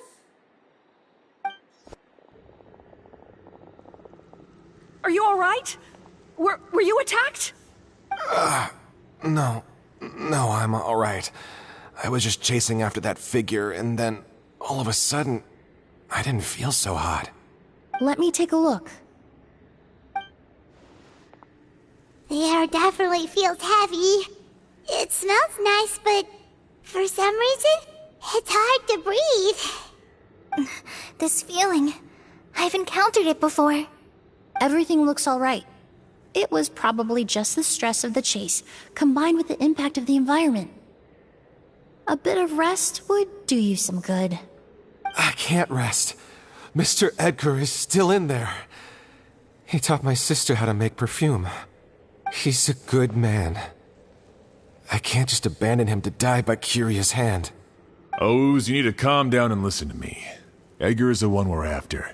He and Curia are the same person. But how is that possible?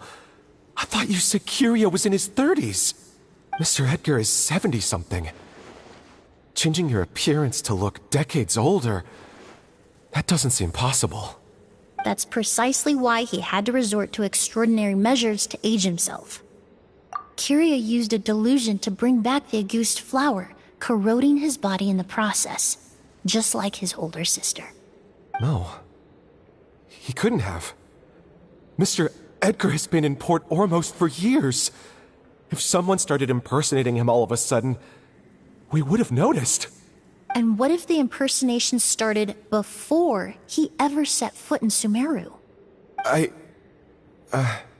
I've yet to confirm it, but I suspect Curia killed the real Edgar in Fontaine not long after his release from prison.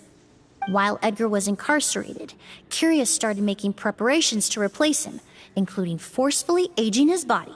studying perfumery, and planning the real Edgar's demise. The new Edgar then decided to relocate to Sumeru, seemingly out of an innocuous desire to let go of the past. He even left perfume making in favor of mentoring students. But these decisions were all for a specific purpose: the need to distance himself from anyone who might see through the facade. And Sumeru fit the bill to a T, with no one around to question his identity. All he had to do was grow a beard, don a pair of glasses, make a few minor alterations to his appearance, and everyone would believe he was exactly who he claimed: Edgar, a perfumer from Fontaine. As the years went by, he removed his disguise little by little and continued to refine his skills.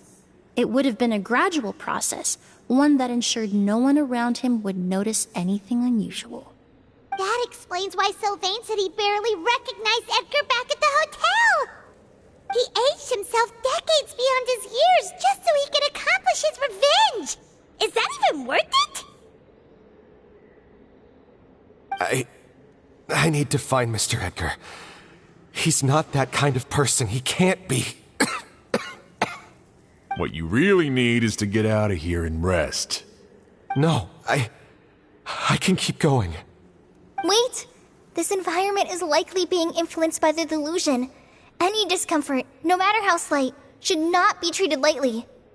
I know how to relieve your symptoms, Mr. Ooze. Please come with me and rest. I'm sure Edgar wouldn't want any more innocent people implicated in all this. Kale's right. The Traveler and I will take things from here. From our brief exposure to a goose, it would seem the substance has little effect on us. This leads me to believe those blessed with a vision or capable of wielding elemental power are more resistant to the effects of abnormal elemental energy. In other words, this environment doesn't pose as much of a risk to us. Actually, now that I think about it, this stronghold likely has multiple points of entry. If the target were to escape from a different point of entry, that might allow him to evade capture. I hate to trouble you, but we need people to survey the perimeter.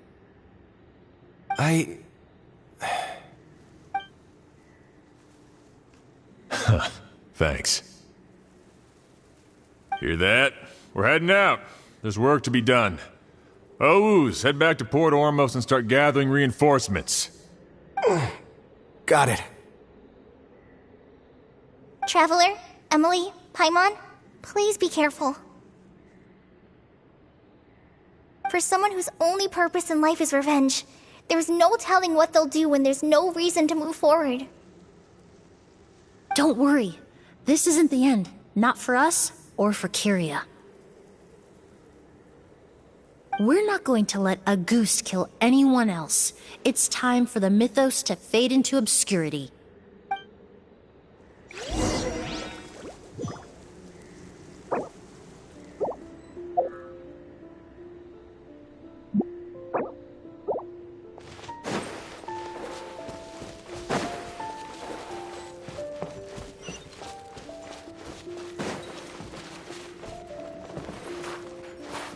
Monsters.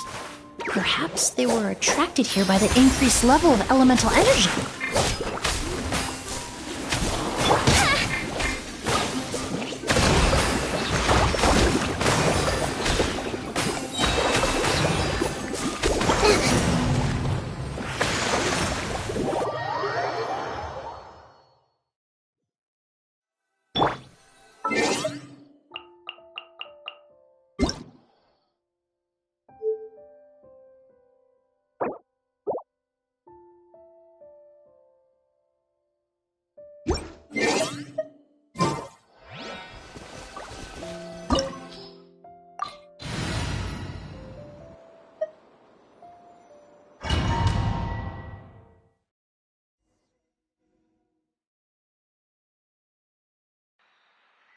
Oh!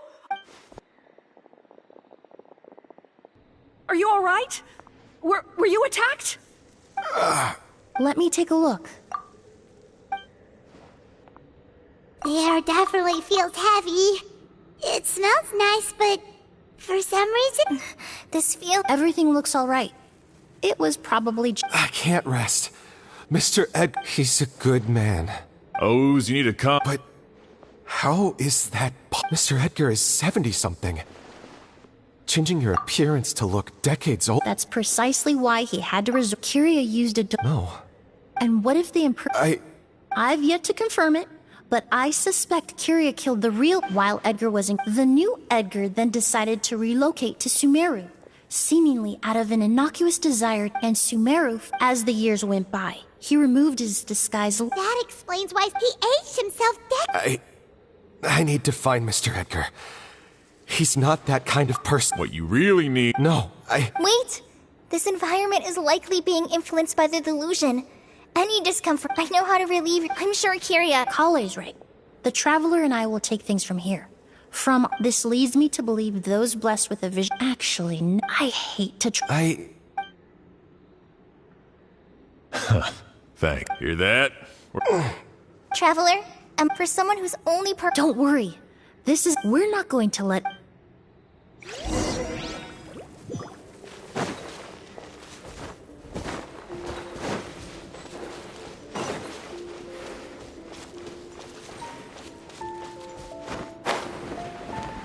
Monsters.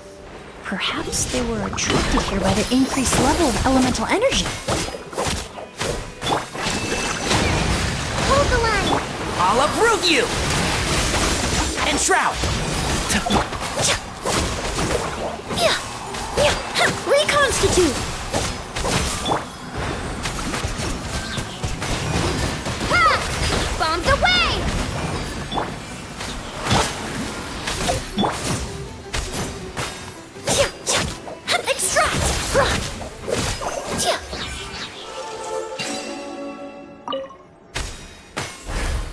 I've never seen these seeds before. They must also have been created with the power of a delusion. It seems to be avoiding us, and there's no other way forward. Perhaps we could try luring it to the edge of the cliff.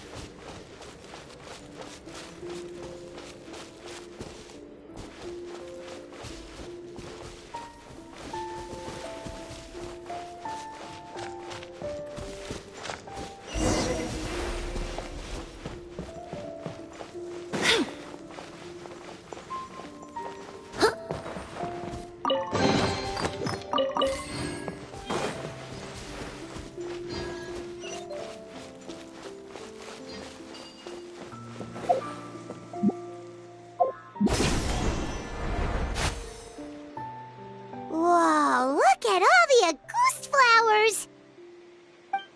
There are so many of them. I can't believe a single person did all this. Must have taken a lot of time. I fear that statement is truer than you know, Paimon. Using a delusion comes at a cost. Not just time, but the time you have left to live. But why would Kyria need this many Auguste flowers? He only needed a few bottles of Auguste to carry out his plan, right? Perhaps hatred wasn't the only emotion fueling his obsession with Auguste. Not long ago, he told me he didn't want all the flowers transported to Sumeru to wither away in a foreign land. But Kyria betrayed Snezhnaya, abandoned Fontaine, and lived his entire life in Sumeru under the guise of someone else. For someone with nowhere to call home, perhaps dying among a bed of Auguste flowers just like his sister is the best homecoming he could ask for.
Let's nip that in the bud.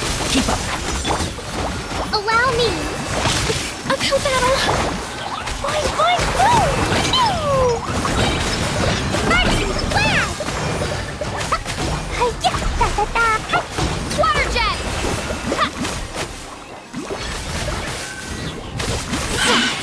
This'll brighten up the place. Rika Island's being prudent. I hear everything.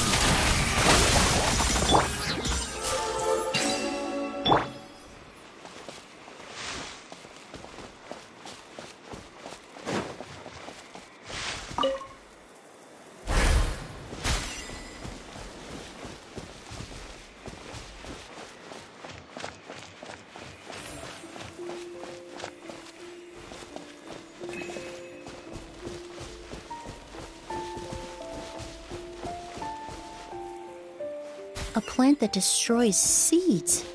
Huh, quite the ecological marvel. Let's head back to the place where the seeds first appeared.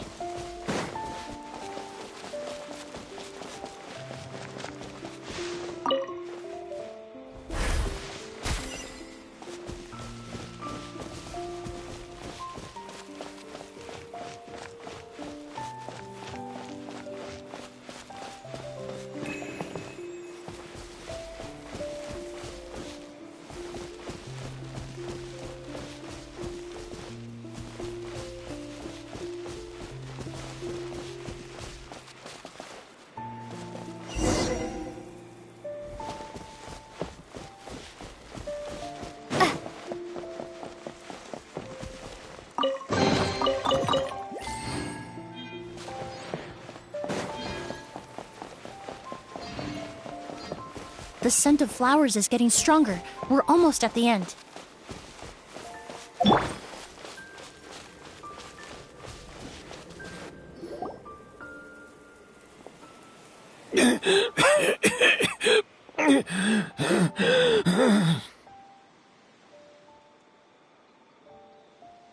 The scent of flowers is getting stronger.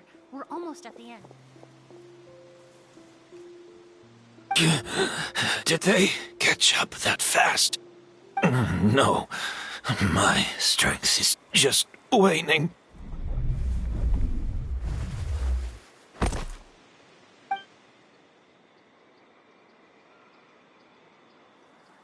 But it doesn't matter.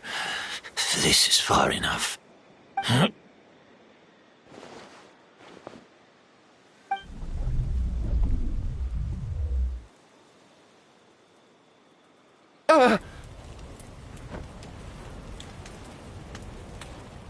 This is a garden of Auguste flowers. But it's not mine. It's the one that was set on fire all those years ago in Fontaine. Yelena? Yelena! You tried to hide it from me, but I always understood.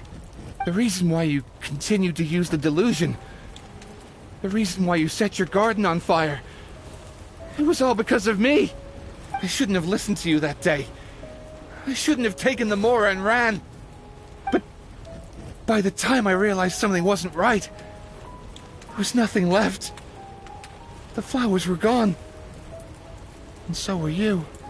I know I'm almost 20 years too late. I should have come looking for you earlier.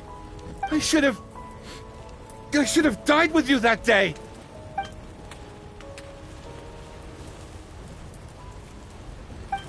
Yelena? Yelena!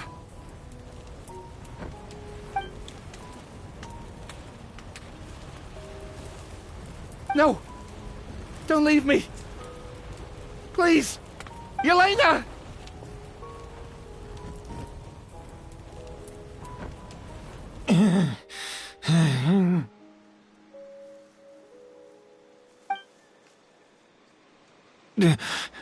Emilie? I'm alive.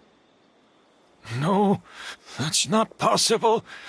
I saw her. Yelena, we were together. That was an illusion, likely brought about by the residual toxin in your body coupled with the pollen in the air, neither of which are fatal. No! The amount of August I drank, it should have been enough.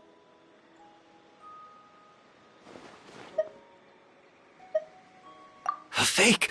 But how? We started making the preparations last night with one goal in mind: to create a perfect accord. The accord is the basis of perfume making, the product in its most primitive form. Ambergris mixed with cedar wood, rounded out with a base note of agar wood. This is the scent of leather? Exactly. We're unable to extract essential oils from leather, but by combining other raw materials, we can recreate its essence. That is the purpose of an accord.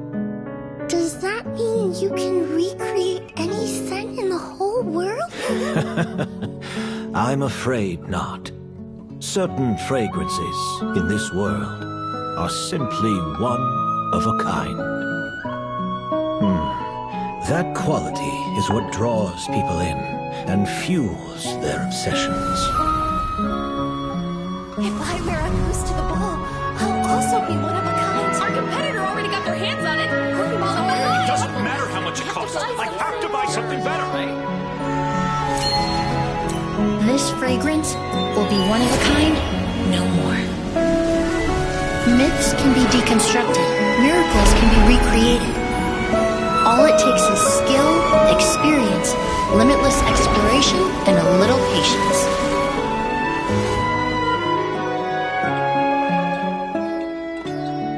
The only thing left is determining where the real Auguste is hidden.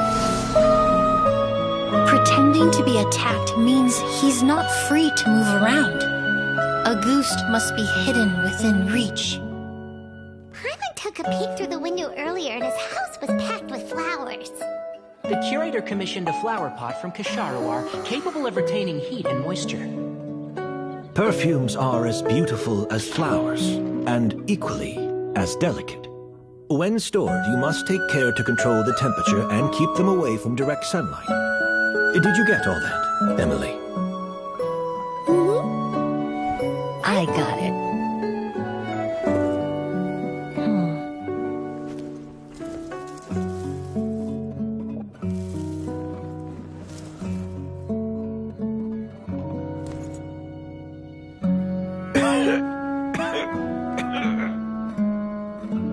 Did you hear? Someone was attacked again last night. So, Sylvain is dead. Is that right? Yes, Master. So, you switched the bottles of Auguste, and then lied to me about Sylvain's death. Convincing you that your revenge had been completed was the easiest way to get you to let down your guard. Impossible. Even if you found a way to switch out the bottles, there's no way you could have made an accord. If Auguste was so easy to replicate, Yelena wouldn't have. It was a combination of rainbow roses, glaze lilies, and Cecilias. Those ingredients would have conflicted with each other if you tried to combine them in the past. But recently, we found a way for them to work together.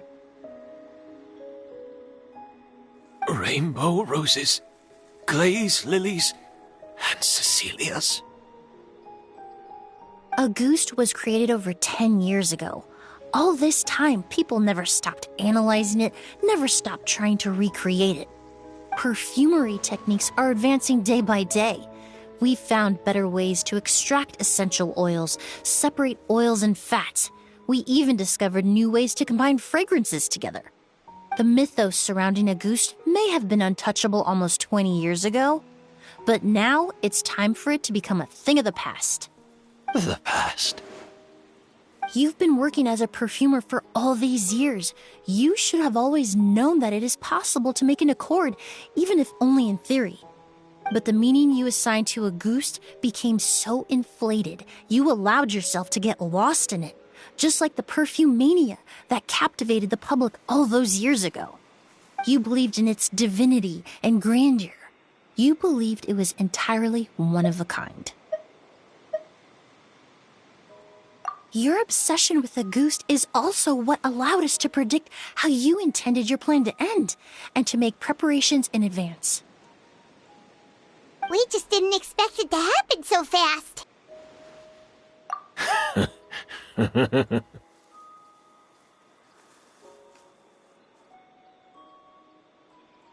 Well, you hit the nail on the head now, didn't you? So, Sylvain isn't dead. Since you've been preparing your accord since last night, I assume you've also figured out my method, then. That means the news of Sylvain's death, the crowd gathered outside the hotel this morning, it was all an act you put on with the sheriff? Yes. If we hadn't, you might have resorted to the delusion out of desperation or continued to use your spirit borneal and a goose combination to wreak havoc. Who knows? Maybe I would have just offed myself then and there. I know if you had things your way, you would carry the truth of Edgar's demise and the secrets of this garden to the grave, but I'm sorry, Master. I don't want to see any more death. Sylvain only inhaled a small amount of poison. He's being detained as we speak. All the crimes he concealed back then will be exposed in a court of law for everyone to see, and all his secrets will be revealed. The same goes for you as well. Is that so? Well, I suppose I'll be spending the rest of my days in a prison cell then. Whoa, he accepted that kind of fast. I don't feel the need to justify my actions, nor do I intend to repent for them. I did what I set out to do. I may have lost in the end, but it was my choice every step of the way. And if I could do it all over again... But there's no going back, is there? Careful, everyone. This environment is dangerous. I'll lead the way. Stick close and hurry up. We can't let Edgar die. Looks like I'm almost out of time. Although, I do have one final question, Emilie. Of course, Master. The combination you used to make your accord. How did you figure it out? The scent of a goose is complex and varied, yet the main ingredient consists of a single variety of flower. So, as I was analyzing the sample yesterday, I got to thinking, what if the scent of the Auguste flower was already imbued with that complexity during its cultivation? You're saying Yelena designed Auguste to have the scent of multiple flowers? Rainbow roses, glaze lilies, Cecilias. The perfumers of the past knew that if you combined their essential oils directly, they would just cancel each other out. It was a conundrum they could never solve. But if you cultivate a new flower species that intrinsically carries the unique features of those three scents, you can bypass that issue entirely. It goes without saying that for that time, this idea was a stroke of genius. Rainbow roses, glaze lilies, and Cecilias. Those really do seem like flowers you would choose, Yelena.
Did you know?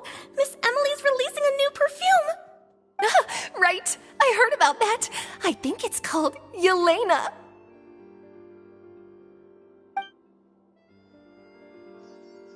Seems like everyone in Fontaine is talking about the new perfume you're releasing. I was hoping to release it without such a fuss, but the news spread way faster than I expected. I just hope it won't become the source of some new myth, especially after all the work we did to demystify Auguste. I did, although I made a few modifications to the formula to make the scent more pleasant and long-lasting. I actually brought a few samples with me today. I hope they're to your liking. Also, I was hoping you could try out the fragrance before I officially release it and tell me your thoughts. Of course! A good sense of taste and sense of smell go hand in hand, you know? Just leave it to Paimon!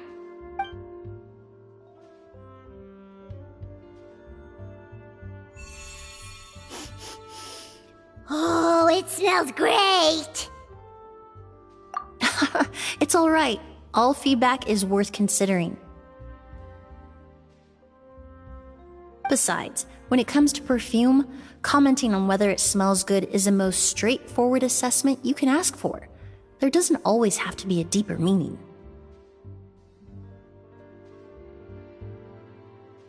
Right! Do those flowers have some special meaning? Hearing their names seemed to have an effect on him.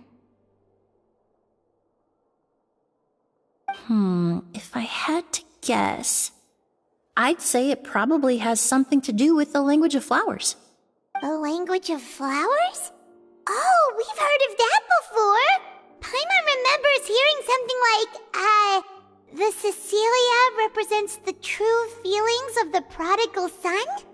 What each flower is said to represent varies by person and across different moments in history. The same is true for the flowers that make up the scent of Auguste. After returning to Fontaine, I did some research, and it turns out the meanings of those 3 flowers can be reassembled to form a single phrase. Forget the past and keep on living. Perhaps that's the legacy Yelena always intended, not the nobility and grandeur most people associate with Auguste. Do you think Kyria knew about that?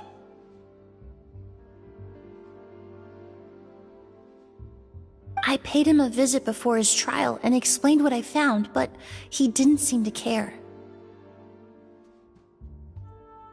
Who knows? Maybe she didn't mean anything by it at all. That was his response.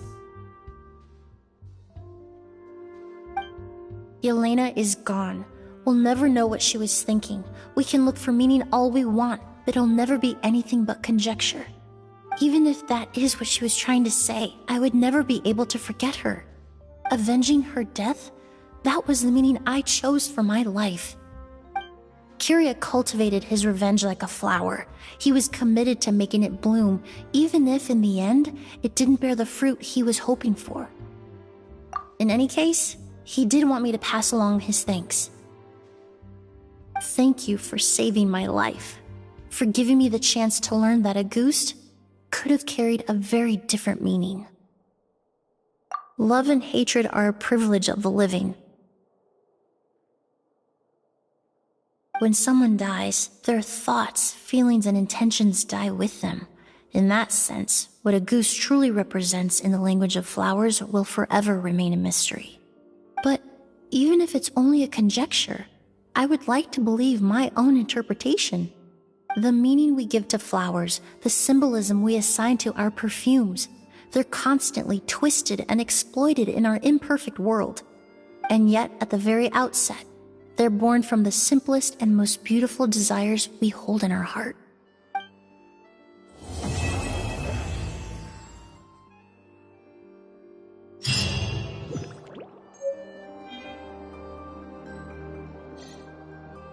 Art is the key ingredient to fine dining.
Ad Astra Abyssosk.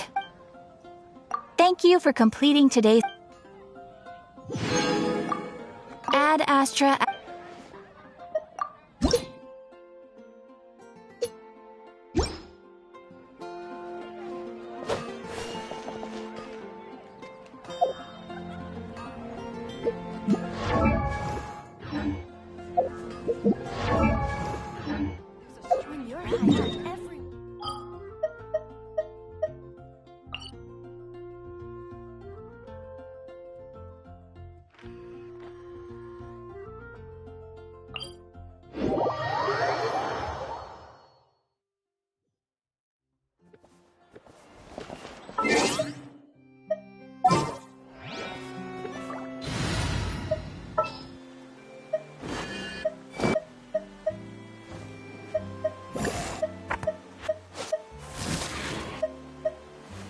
Thank you for choosing Komania Express.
A brash maneuver!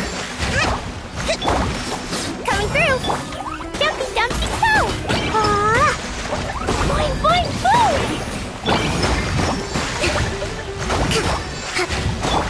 Pew! Yeah!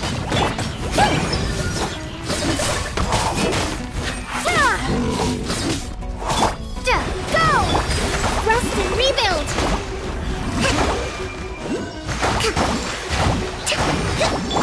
That's that! Sign here, please!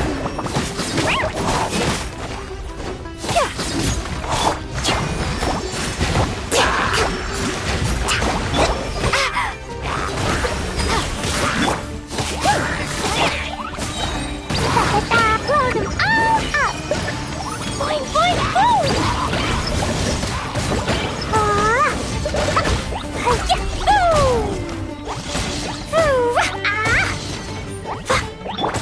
Coming through! That's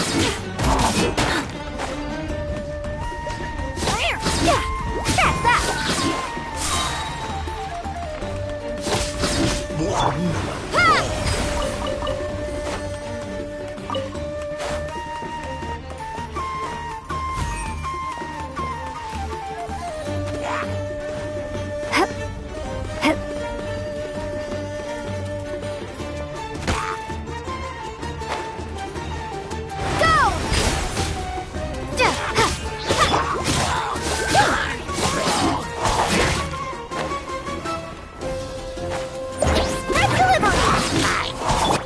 Hold the line! Covenant of the Deep!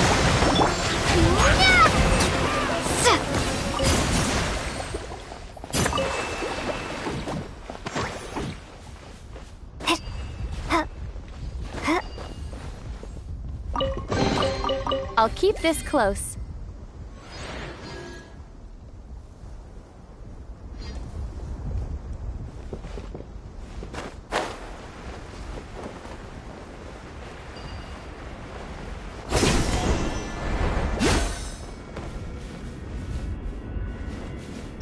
That's that!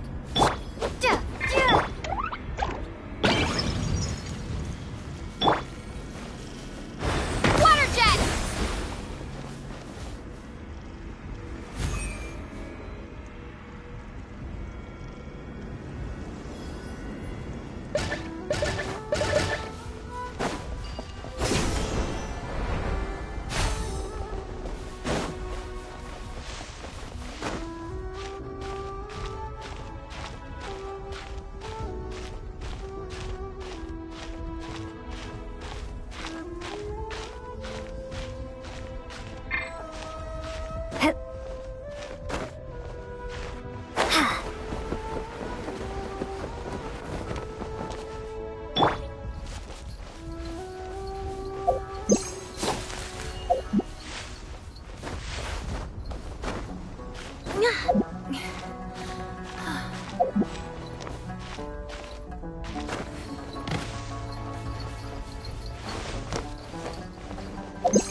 Yep.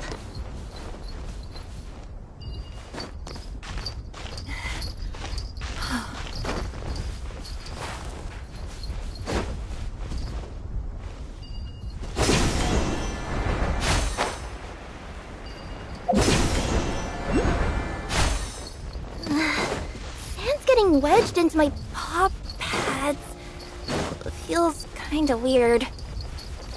Pew! Boing, boing, boom! Water jet! Yeah!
Boing, boing! Coming through! Hi-ya! Woo!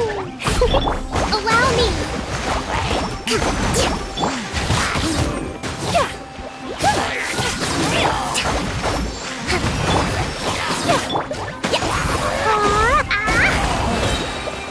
Da-da-da!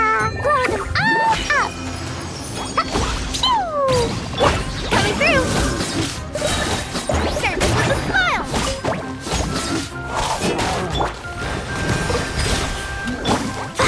Hi-ya!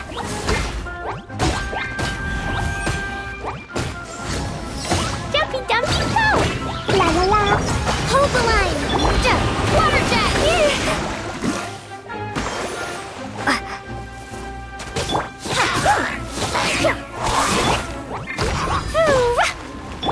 Wipe out! Torrent, bring refuge!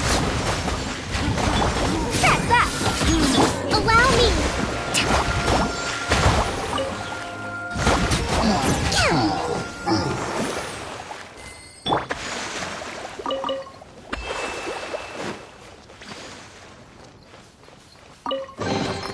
Did someone drop their package?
Bags packed and ready to roll.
What is the situation?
I'll keep this close.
reward on the road.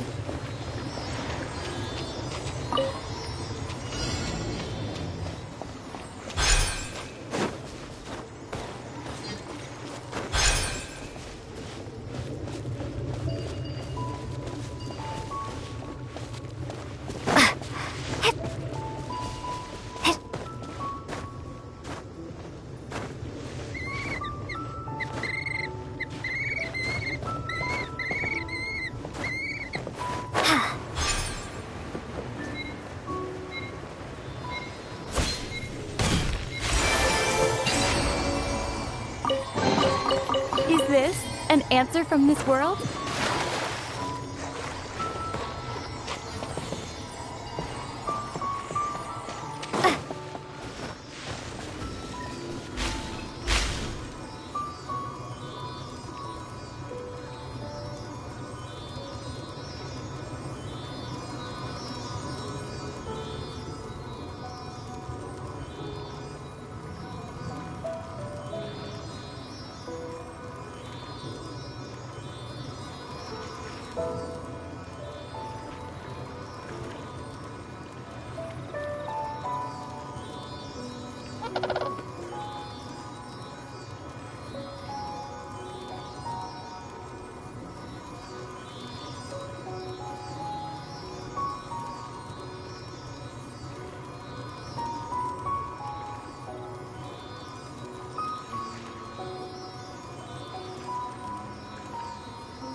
Is this an answer from this world?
I'll keep this close.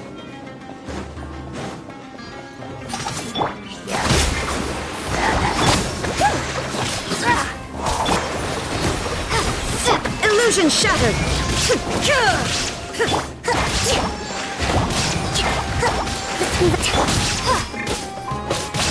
Water jet! Sign here, please! There is no escape! Insolent! Rest and rebuild!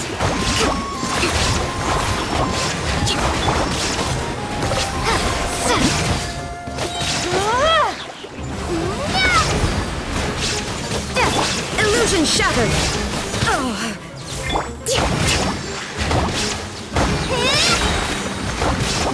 Billowing surge! Allow me! Inazuma shines eternal! Shine down!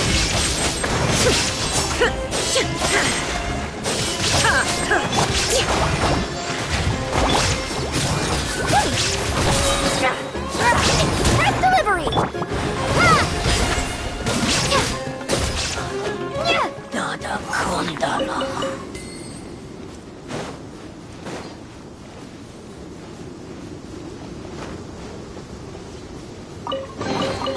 I'll keep this close. Hold the line!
There is no escape! Coming through! Rest and rebuild! Water jet! Bombs away!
Shine down!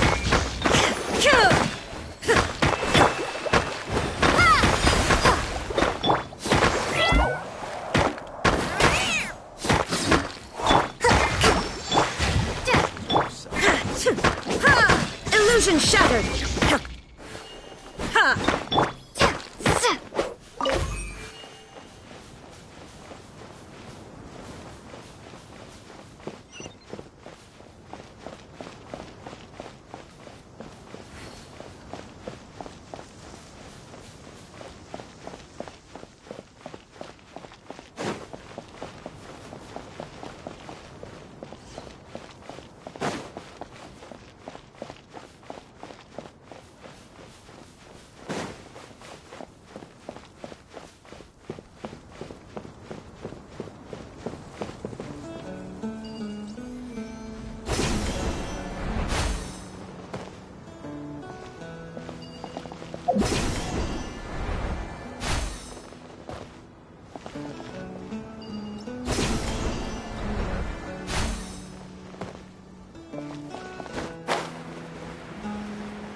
Now you shall perish! There is no escape!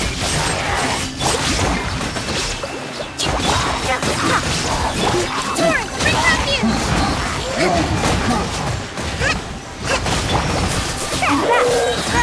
Sign here, please!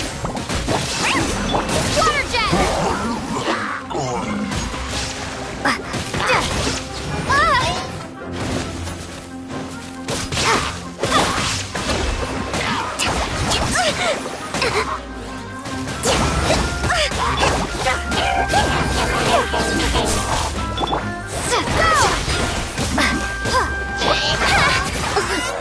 Let's move on.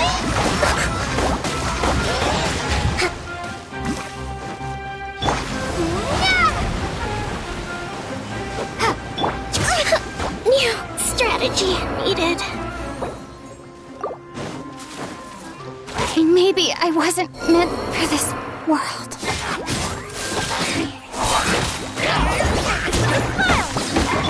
Torn to oblivion!